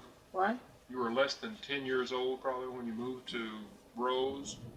Oh yes, I was 10 years old while I was there, because Okay. Sam is 12 years older than Georgia, and that's where she was born, when we lived there, where these outlaws was. What kind of house you live in there at Chapel? Just a little two-room house, and one night we heard a chicken squirrel. Mom had a little chicken house there, and I built a playhouse out somewhere, and Mom would sift her meal, and I'd make a mud pie or cake. I'd make a mud cake, and I'd sprinkle that meal all over the top of it for frosting. I was 10 years old. Grandpa told me a story about when the Indian came in and ate in the house. Do you remember that? He was not an Indian, no such thing. Well, he was a traveling man. He was a salesman, and he had been from, he rode horses, you know, and he stopped and came in our house, and Mama fixed him a good meal. She said, I don't have very much to eat, and he said, well, I'm going to rest a while, and I'm hungry, so I'll pay you for my dinner. She said, no, I won't. She went out and killed a fryer, and I think she skinned it and fried it for him. He said, now, I think that's plenty to eat. He was not an Indian, he was a white man. Well, Grandpa mentioned one time there's an Indian that came in the house one or two times, and that your mother fed him. He came in and just sat down at the table. He's a fibbing. Oh. I was never away from home, and I never saw an Indian do things like that. That's the way Fred was. He'd think up these things, and it wasn't true. Tell me about the Indians. Well, I don't know anymore. These outlaws were Indians. They were. Well, how come them to be outlaws? I can tell you that. I learned that later. How come to be outlaws? Their father was a white man, and they married a well-to-do, educated, she was a teacher. And he married this Indian woman. And the vigilantes, about 25 of them, went into his home one time. And now the law don't condone anything like that at all. They don't like that kind of stuff, then they had nothing to do with that. Except that they should have, but this man was sick, this white man was sick, and they tortured him to death. They was pretty well to do, this white man was. And this Indian woman had some money, and they built a nice little house, and they had 5 children, these little boys, with the 3 boys and 2 little sisters. And the oldest boy wasn't old enough, he was old enough to know how to shoot a gun. So he went and got one, was going to shoot them. And they started torturing their father. He was sick in bed, and they tortured him to death. Just any way they could do it, everything they could do to him. And them little boys stood up in their faces and said, when we get big enough, we're going to pay you back for everything you've done. And they took everything they had in their house, took all the money they could find. They had a little money there in the house. They took everything they had there and left them there with their dead father. Now, they killed that white man. And the boys swore that they would, and they did. They made life miserable for every last one of them men that was there. And they would go and appeal to the law, and they said, well, what was you? Why should we go and help you? There was nobody there to help them when you killed their father. We have nothing to do with you. Get out of here. That's what the law told them when they appealed to them. They knew, and they never did get it. They never did try to shoot them or anything. Well, I guess they did, but they was too keen for them. What was their name? Wicklow. Wicklow. Wicklow brothers. Where were they from? They lived right there. At Pryor? No, they lived right straight back, like he told us to find this old lady and the white people that this boy, Tigerts, their name was. Mark Tigert's family lived back there, and they lived farther on from Tigert's. And if she was just coming up well, she was ahead of him. He was a little bit behind coming up the hill. He stopped to get him a drink at the well. And she come up and she said, "What on earth's the matter?" She called Mama Beth.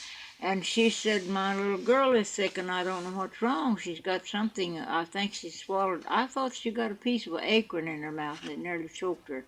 Sam saw her when she was black in the face and he picked her up and carried her in the house, said, "Mama, something's the matter with Grace." And she began to put hot cloths on her and put stuff on she thought would loosen up her lungs. And she looked like she was dead already when the doctor got there. He said, "Well, that baby's dead." And she said, "No, she's still breathing.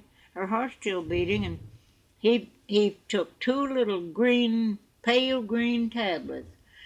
Oh, they were just real small, and he put them in a glass plumb full of water and mixed them all up till they dissolved, and he gave her one of them every hour till morning. Along about 3 o'clock, she began to rouse up and was better.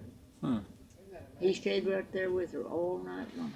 Tell me about some home remedies that you and your mother used, home medicines. I couldn't. I've got some growing in my yard when it gets growing off short trees.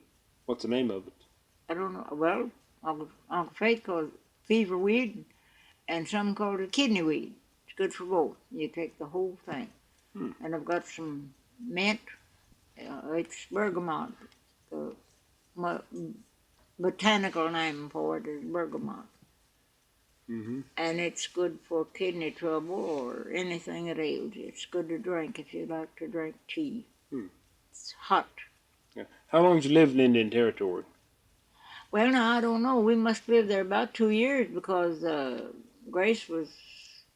Georgia was walking. She was born there in that little house. Then where'd you go from Indian Territory? All over the world.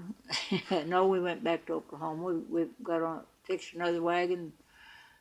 Let's see, we had a blind horse and a mule when we went there. And as we left, we went through Pryor, went through Ocas Grove, I think it was. It was starting up a little town, a post office or something. And we struck off from there and went down toward McLoud in that wagon. And we traded the mule. He was getting old. And Dan Patch, we had a bay horse that was a descendant of Dan Patch. Is that a racehorse? Yeah, that wonderful racehorse. I heard of that name. You know, they have short tails. They don't. A real racehorse, they don't have long tails like other horses. How do they make them that way? Well, that's the way they're born. They don't have any longer. It's race stock, you know. Did you know your grandfather, Leroy? Yeah. What was he like? He was cranky. He was. Oh, he beat the life out of you. I was afraid of him. I didn't want to be around him much. He whipped Chester one time on the calves of his leg, and the blood ran clear down off his heel. Here's Chester. That's his grandson that lived with him. His mother wasn't married when he was born. How come he was cranky? I think he was mad because we was all there. I don't know anything else. What kind of personality did he have? He was quiet. He didn't say very much. And he didn't like for anybody to kiss him or anything like that. I was 12 years old, and I said, "Grandpa, I've not seen you in years and years." And I said, "Now here you are, sitting here on the porch in your rocking chair, in one of them fiddleback rockers. I've got one up there now in my house." So I said, "I'm going to hug your neck before I go home. I may not see you anymore." He said, "Well, I'd like to see you some more." And I said, "We don't have any way to come." And I said, "You know, stepdads are no good to take people places." But I hugged his neck, and I don't remember whether he kissed me or not, but he might have kissed me on the cheek. He drank a whole lot. And got drunk one time and had false teeth, and he vomited them up. Never did find them. Or in the river. My grandpa told me that he had a pension from the Civil War. Mhm. What did he get the pension for? Well, he was a soldier. Was he wounded? I don't know. The North paid all theirs. The North, I told you a while ago. Yeah. My grandfather, Fisher, you never saw him. He was a Southern man. He was raised in Louisiana. Mm-hmm. And in the first part of I don't know how, they fought for 4 years, didn't they? Yeah. Well, between the first and second year, he was captured as a prisoner. He was captured, and taken as a prisoner, and he fought all the time on the north side as a prisoner of war, and they gave him a pension. He never was wounded. And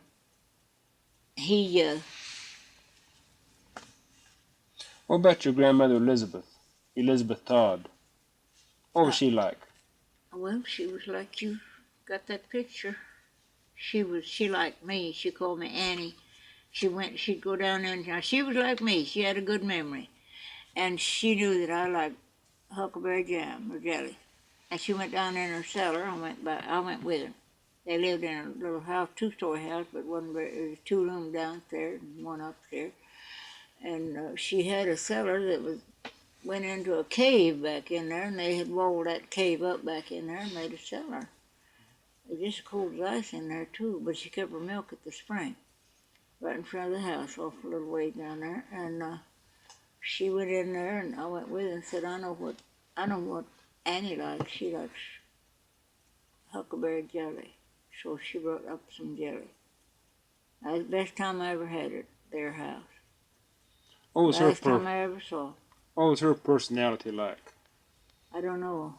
That's the first time I'd seen her since I was just a little bitty girl. Mm-hmm. Now she never crossed Grandpa in any way at all. She was just crazy about him, and died because he did.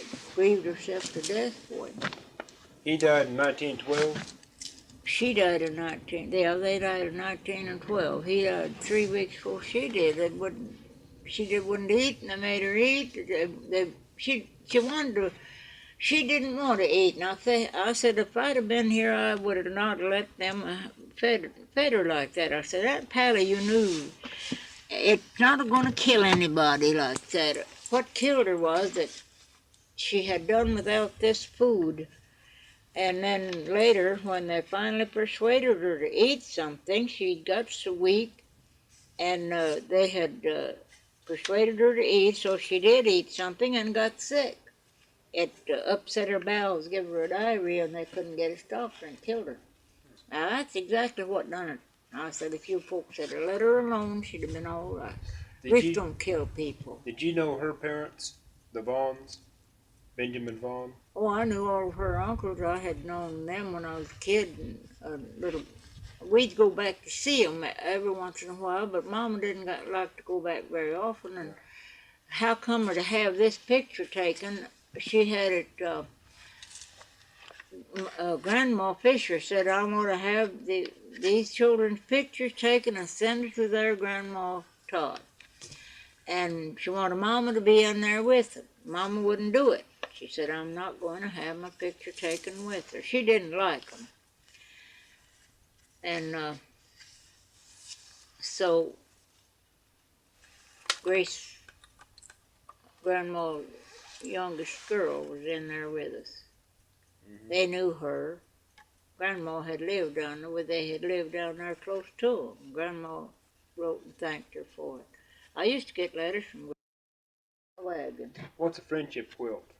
A friendship quilt is when all the girls in the neighborhood get together and make someone a quilt with their name on the block. And now, you say she was Indian, your grandma? Yeah. Grandma Todd? She was put in. Was she an enrolled Cherokee? Hmm? Was she enrolled in the Cherokee tribe? No.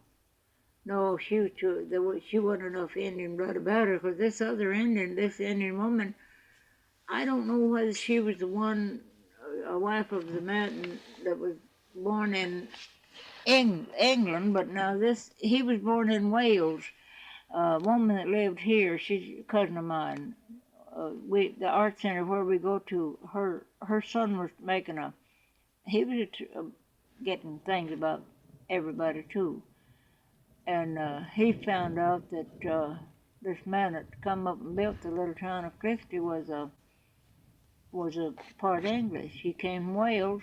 He came from Wales and went to Virginia. And I don't know how long he stayed there, but it's more than 150 years ago that he built the little town of Clifty, because I was at Raymond's years ago when he lived in Wyoming, and he showed me, he said, I can show you the little town of Clifty and tell you how many people live there. I said, I can tell you that without a book. And he said he got this book, and there were 75 people lived there. I said, well, they don't live there now. I said, a lot of them have died, but that was in the World Atlas. Huh. You said that a lady in California wrote you and asked who Leroy's wife or Leroy's mother was. No, she asked me if I knew who she was, and then later on she found it. Well, her name was Stephanie Cannon, but she's a granddaughter.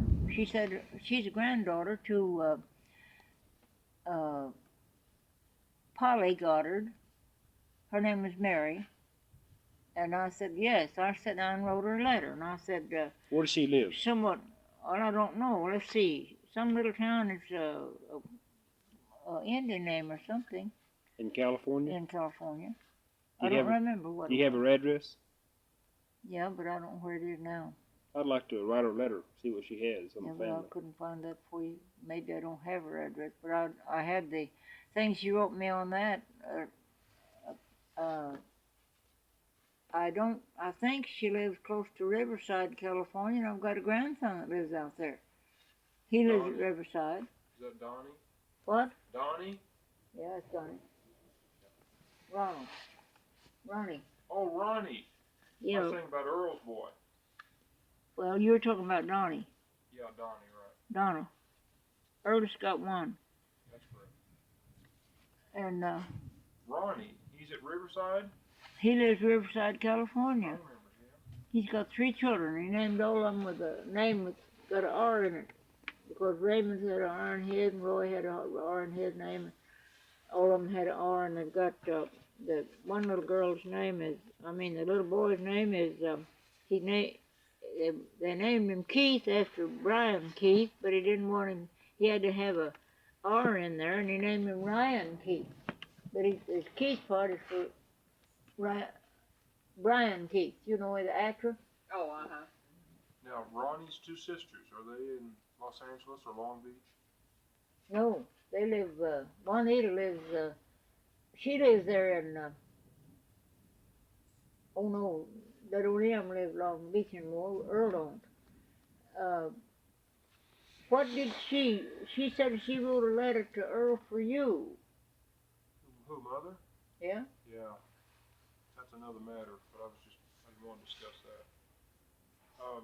Well, I just wondered if you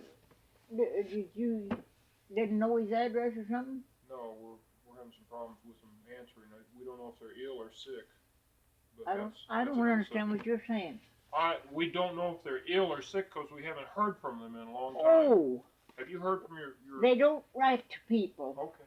They call you up. Do you want to know their number? No. You don't That's want to another call? subject. No. Or their address? I know their address. Oh, you do? Yes. Well, That's okay. another phone. I was going to send one of my Do you have telephone any books. questions? Do I have any questions? Boy, this is something. Oh, I tell you, I'm just sitting here amazed I am listening too. to her. I am too. All this information you're talking about. Beautiful memory.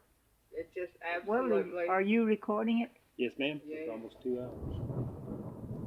This is absolutely This is the fantastic. best I've ever heard. Oh, it Well, is. what I started to say a while ago, Sam is 12 years older than Georgie, and Grace was born in 1906, and she was born in was at a beauty shop she was running in Pawhuska one time, and some girl says, Grace, was you ever in Arkansas?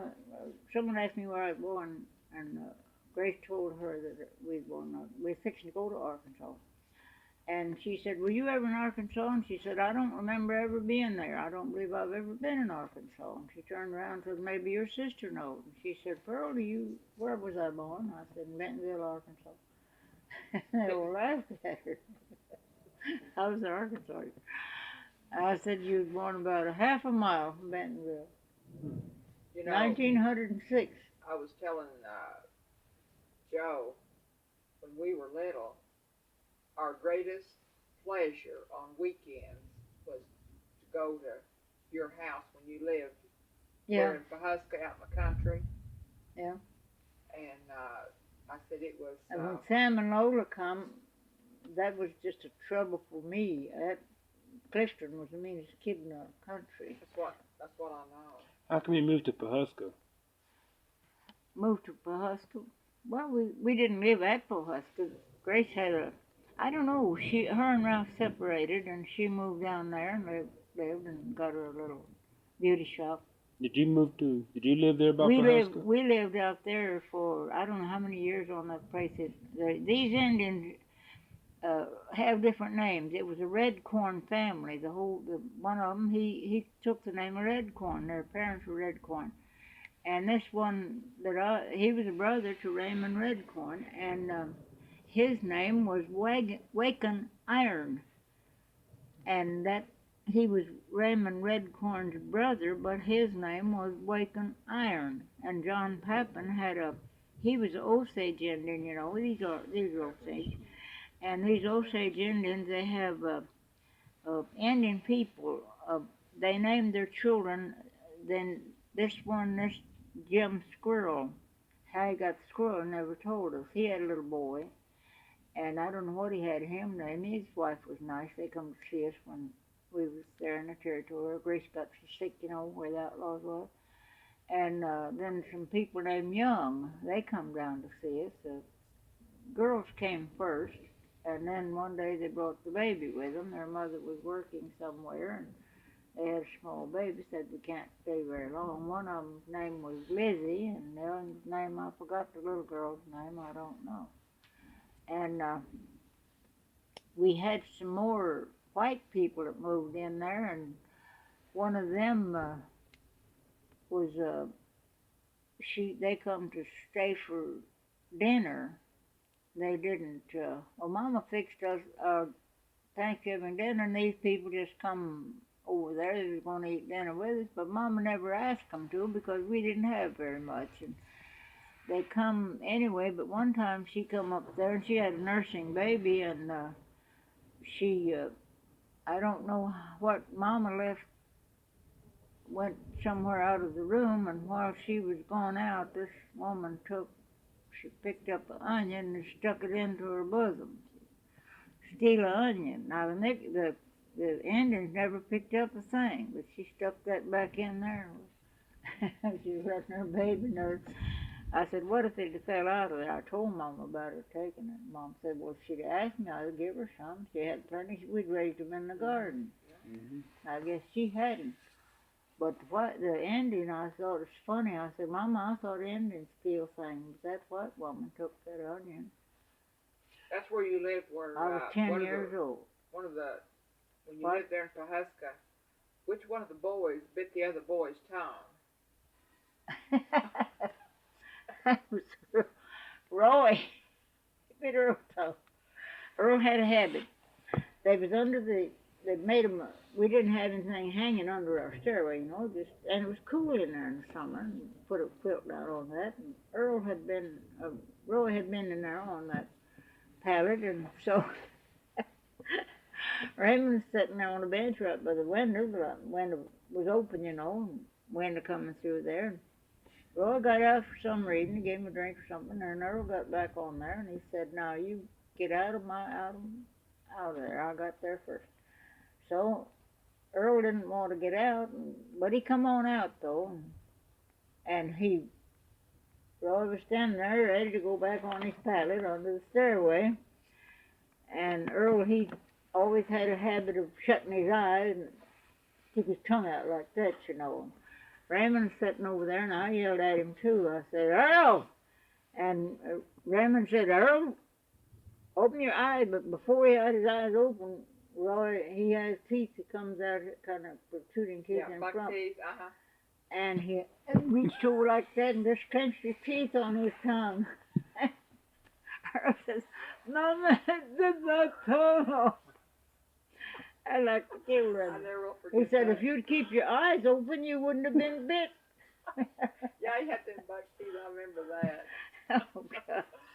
Oh, God. That picture of them two. See it over there on that thing? Mhm. That's them two young that took Yeah. together. And that shirt Earl's wearing, he sewed that button, he sewed that zipper on it himself. Grandma, did you ever have to straighten my mother out for helping some kids put an outhouse up on somebody's farm? No. You never heard of that? Well, your mother told me that in her letter here, she's talking about the Jesus tree.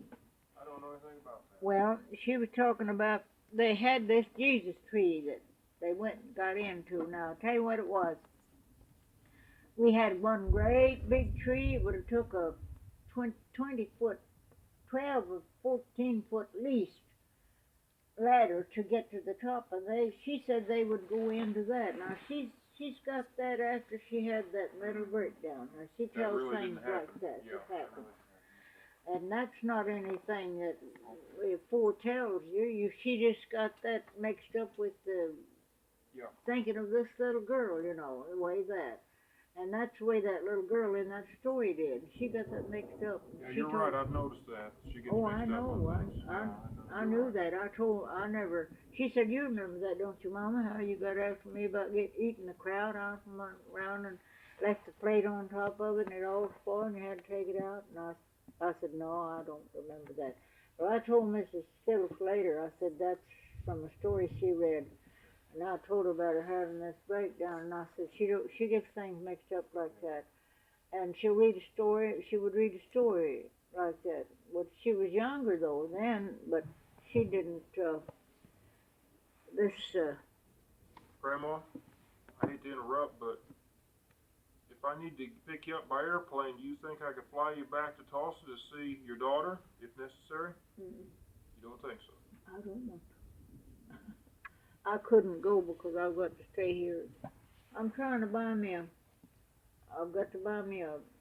I haven't paid all my bills yet, and I'm trying to buy me another freezer. I got a hog in the locker over there, and I can't get it home. Well, she's very sick. Home, I'd give you some hog. No. She's very sick, and I just thought that I could come up here in 1 hour and pick you up and take you over to Tulsa in 1 hour, I let know you all at least about that see her, and then I too, could but bring you back. See, in one day, real easily. I'm afraid to ride in a plane, Tommy. I'm just Well, you did real well that one day. I know I did. You did I real know I well. did, but you Proud wanted me of to you. ride so bad, and No. I just I asked. couldn't. I said, well, when you told me what done that, though, when you told me that little thing on there would, if anything happened, you'd have a chance to land with that. That's what Well, I made me compliment you. not You did afraid to very- get in the plane. You did very well indeed. But anyway, I don't I may know have to what- come up here and get you by car. Would that be all right? Well, yeah, you could come and She's get not me. very good at all. Is your mother doing all right? No. Is she better? No, not hardly. A little bit, but not much. Well, she told me she was better. She doesn't tell the truth. Well, I'm sorry, but I have nothing to do with anything about. Well, I'll give you a call by telephone if that's all right with you first, and I'll ask you again if you'd like for me to come and get you if it's Well, necessary. I can't. I don't want to do it unless it's an emergency, okay? I know, but I can't. I'm afraid, and you know things like that happen at times like that, Tommy. When Well, I'm talking trouble about. in your plane. No, I'm talking about a car. The car. Yeah. Yeah. Well, I could do that. Yeah, I'll give you a holler if it needs to be, but I won't fly you. It's just flying is faster. It's easier. I wish Thelma would make herself. Get well again. She says that she didn't have anything to do with Roy leaving her her place, but she did, you know. Well, I don't know anything about that. I tried to remain completely neutral between those kids fighting. That's just like Well, a I bunch know of it, kids but fighting. It's she silly. was the one that fussed at him, and Well, he wouldn't fuss with him. I That's didn't why the want- kids at home didn't like him. Yeah, I didn't want to. He wouldn't fuss with any of them. I'm just trying to be a neutral party in that fight. He comes She- down to see us. She told Every him so to often. come to her house so she could ask his forgiveness for what she'd done. At least you can do that. Wrote it in a letter, and Frida persuaded him to go. And then as he got over there, she started in on him, and he said, he just turned around and left. He said, I'll never Well, come I back. don't know anything about that. I just stay clear out of So it. that And he Pearl, says, I don't hate them. I I want love to her. put this back over the shelf. What? I'm going to put this Bible back over the Okay, shelf. This okay. is your daddy's Bible. You got that story? Yes, ma'am, it's right here.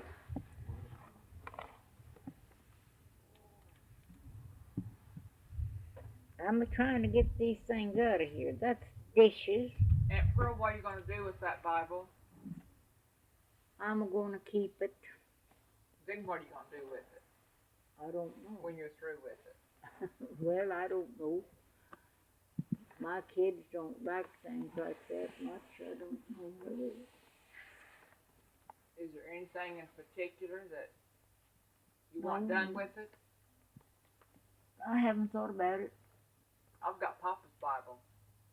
Mama gave it to me before she died. Well, Mama gave that to me because I asked her if she was going to mix up she's going to move out, rub out the. I was looking at it and I said, Mama, I'd like to have this Bible. She said, well, why don't you just take it home, maybe? But she said, that's the wrong date on there, but I knew better. I'd read their marriage certificate. And I said, I'm not going to bother. But she did later. We Well, found yeah. Mama and Papa's marriage license. Mama gave them to Joe when she Yeah. was in the hospital the last time. She gave me Grandpa's discharge from the Army. Yeah, I had his dog tags. And, he asked if I had them. He left them with me, and I didn't find them for a long time. And he said, well, I've already got some new ones from the government. So you just keep them. And I've got some buttons that he had on his shirt, You do. on his jacket. We must have the The second set then. second set of dog tags. Joe had them framed. Yeah. I guess have you're right. Grandpa's dog tags from World War One, Daddy's from World War Two, and mine from Vietnam, all in a frame on the wall. And we've been trying to find a picture of Papa in his uniform. And I've got a picture of him. You asked me about that once, and he sent all the picture he had, a little Kodak picture, and he got mad at the folks at home, and Grandma, she said he wouldn't work. I never fuss at people like that. I never fussed at my mother, I never said my mother was feeling bad when she wasn't.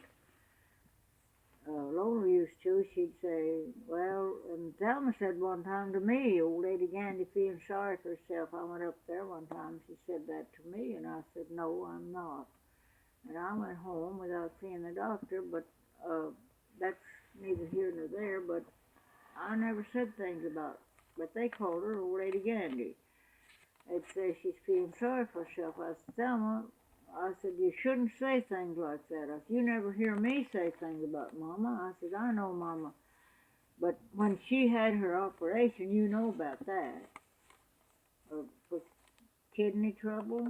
she's always had bad kidneys and That's bladder. right. hasn't she? That's right. And Lola says, you never know when she's actually suffering. Well, when she had her operation, they took a hand. The doctor was a big old doctor, had big old hands. And they took a handful. He had a handful of stones they took out of her bladder.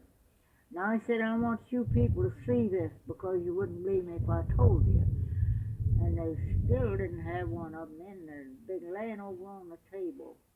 He said, this is the biggest one. He took his measuring tape and measured around that big stone. And it was 7 inches around. Sam saw it, and Lola saw it, Grace saw it. They all watched him measure that, and they know that he didn't lie about it. He said, all these are in here. And Sam said they were the size of a small garden peach or that big 7-inch one. Now she'd lived for years with that, and how would she? And Lola says, I don't know what I would have done, and I said, well, I know what I did do. I never said anything about Mama feeling bad when I thought she didn't. I said, that's one thing I don't have on my mind. What about the picture, Aunt Pearl? What? What about a picture you said you had of Papa?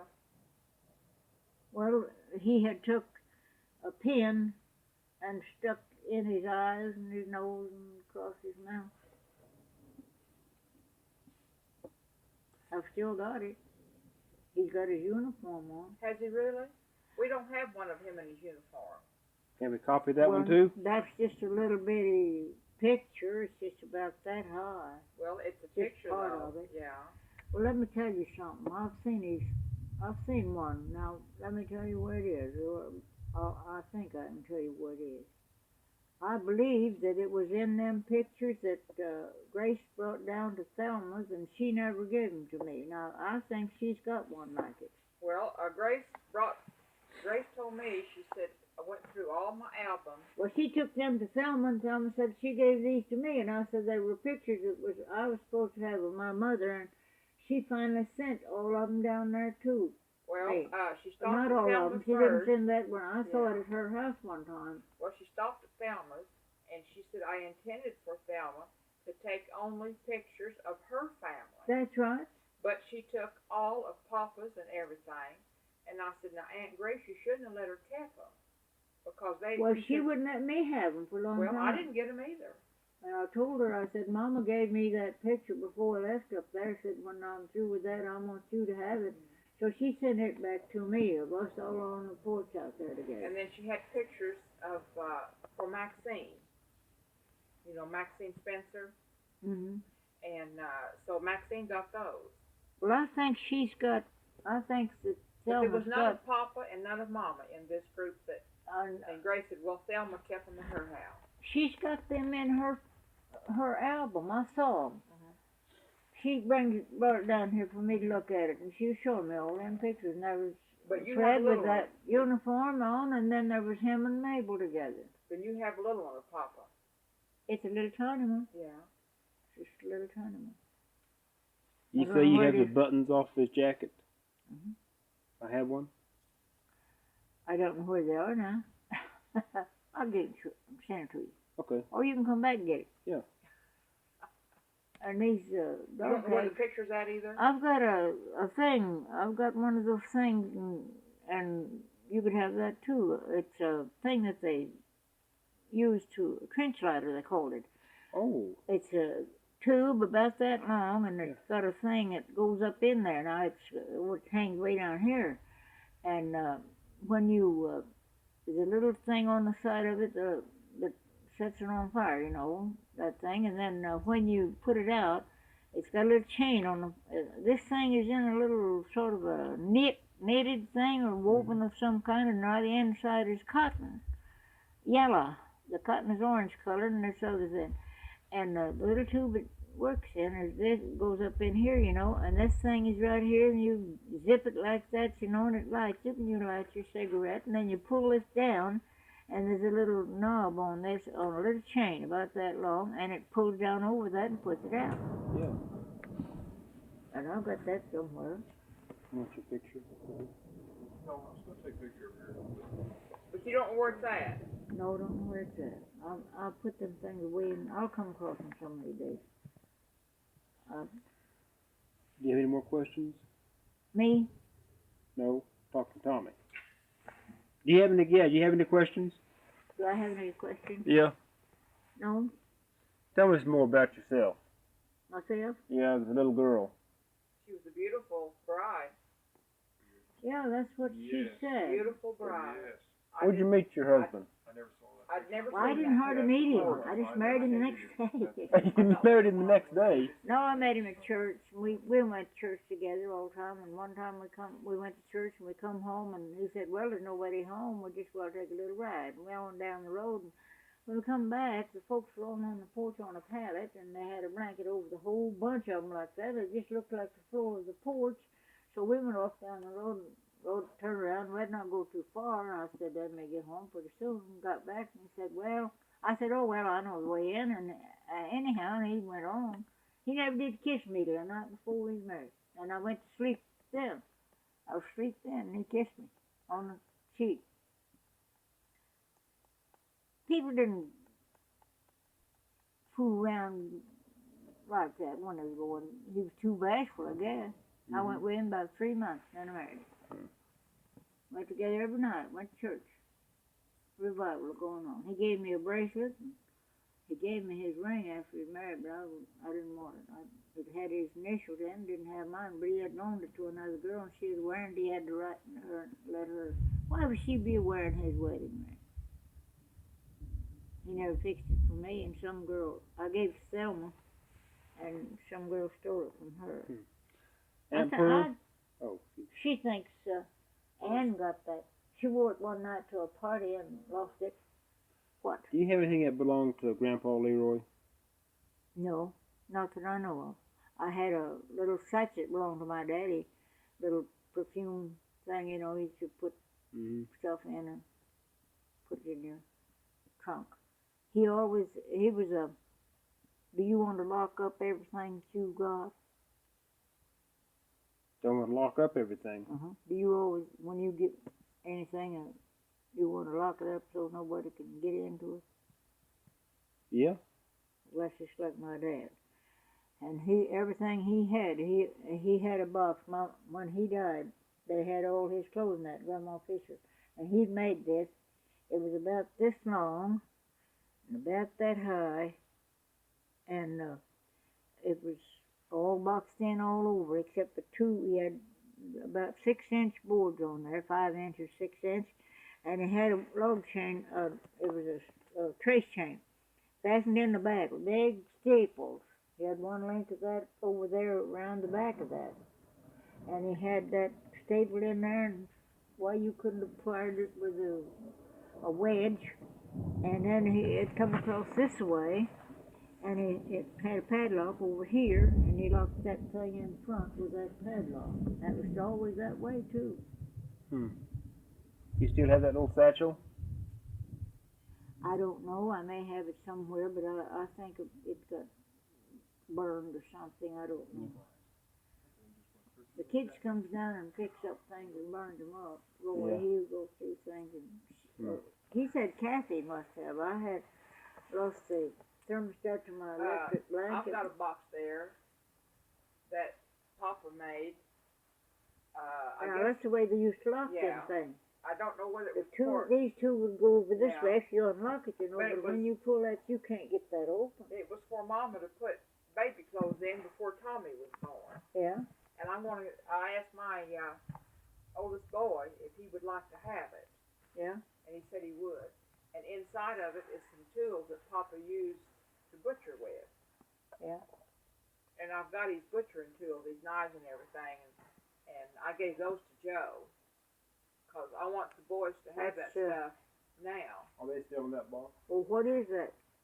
The butchering tools are in the pantry in the dining room. And Papa wrapped up everything in paper. And paper. He had paper towels and all his butchering tools, each one's wrapped separately. Yeah, I know. He used to do that. Are you still taking courses in art? I'm making things. Good girl. Looks to me like beautiful work. You make these Sure. really? I made them. You're kidding. No, I didn't make the Indian and baby. I paid them to make that. And see the Christ with Mary and the baby? Yeah, that was true. Oh, yeah. You made that? Roy's son was here one night. Him and another boy come from up there, and he come to see me one time on a motorcycle. And this boy, I didn't have anything to cook, and I said, I'll tell you what, if you'll let me buy your supper, I can take you into town and we can eat. And they both said they would let me buy their supper, you know, and I had the money to buy it. And I went in town with them, and they wouldn't even let me, they even bought me something to eat. And I said, now you boys fibbed to me. You didn't tell me the truth. That's more like it. Oh, those are nice. You're really doing good. You mean you're fixing to leave? No, I just wanted to look at them. I could talk all night. I just got up to look at them. Oh, she's taking my voice down. I won't be. He can't hear me in under. How about the music box? Did you make that? Is that a music What box music there? box? Oh, Selma gave that to me. Oh, okay. I made the old Mother Goose. Yeah, that's cute. A woman that made that rooster gave me that rooster. He didn't have anything. He wasn't made. They finished him up for me. Oh, I made these other. I made those doves. I got them was a premium. I made most of that Indian standing right in there. I made those two little things over there. Look at the mouse over there. That Tom and Jerry in the picture in this. Where are we looking at? Oh, the mouse See the mouse? on the shelf, the top Oh, shelf. the gray one. Yeah. Oh, The white cat. Oh, yes, yes, That's yes, Tom it's and Tom and Jerry. I thought it was That's talking Tom about and me and my Jerry. brother. We're my brothers. And the praying hand. You made those? Yep. Oh, good. Oh, I like the praying hand. Oh, See, look at that horse. cat's listening. That white cat's supposed to be listening. There was a whole bunch of cats that make 2 or 3 like that, and one of them a whole bunch of mice below them, and they was all watching it. And I didn't have the little mice. I just got that one cat. And Jerry, he's telling Tom something. He listened too. Yeah, Yeah, he's Chris, yeah. Is that how one of my brothers and I were named? What? After Tom and Jerry, the cat and mouse of No. cartoon fame? I don't know why they named it. Jerry is named after Chief's brother. Didn't you know that? Jerry? Yeah. Your brother Jerry's named after your dad's brother. I didn't know that. Yeah. He's got a brother named Bruce. I didn't know that. And they thought the Bruce You like would be got any more? good to put with Jerry. Jerry would be Got good any to more put with tape? Bruce. One more.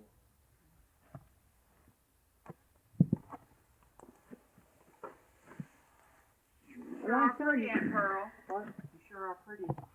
Me? She's Oh, ornery, Lord. too.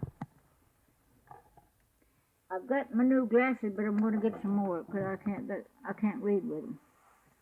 I've got to get glasses, would you believe? I'm getting old. That's one sign of I old started to tell you something a while ago.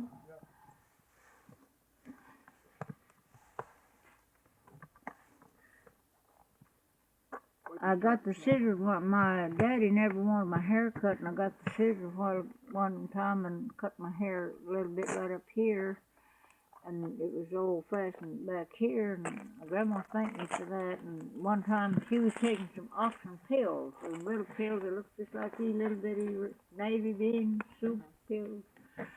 And I got away from the house. I went up toward the barn, and we lived in this place over there. And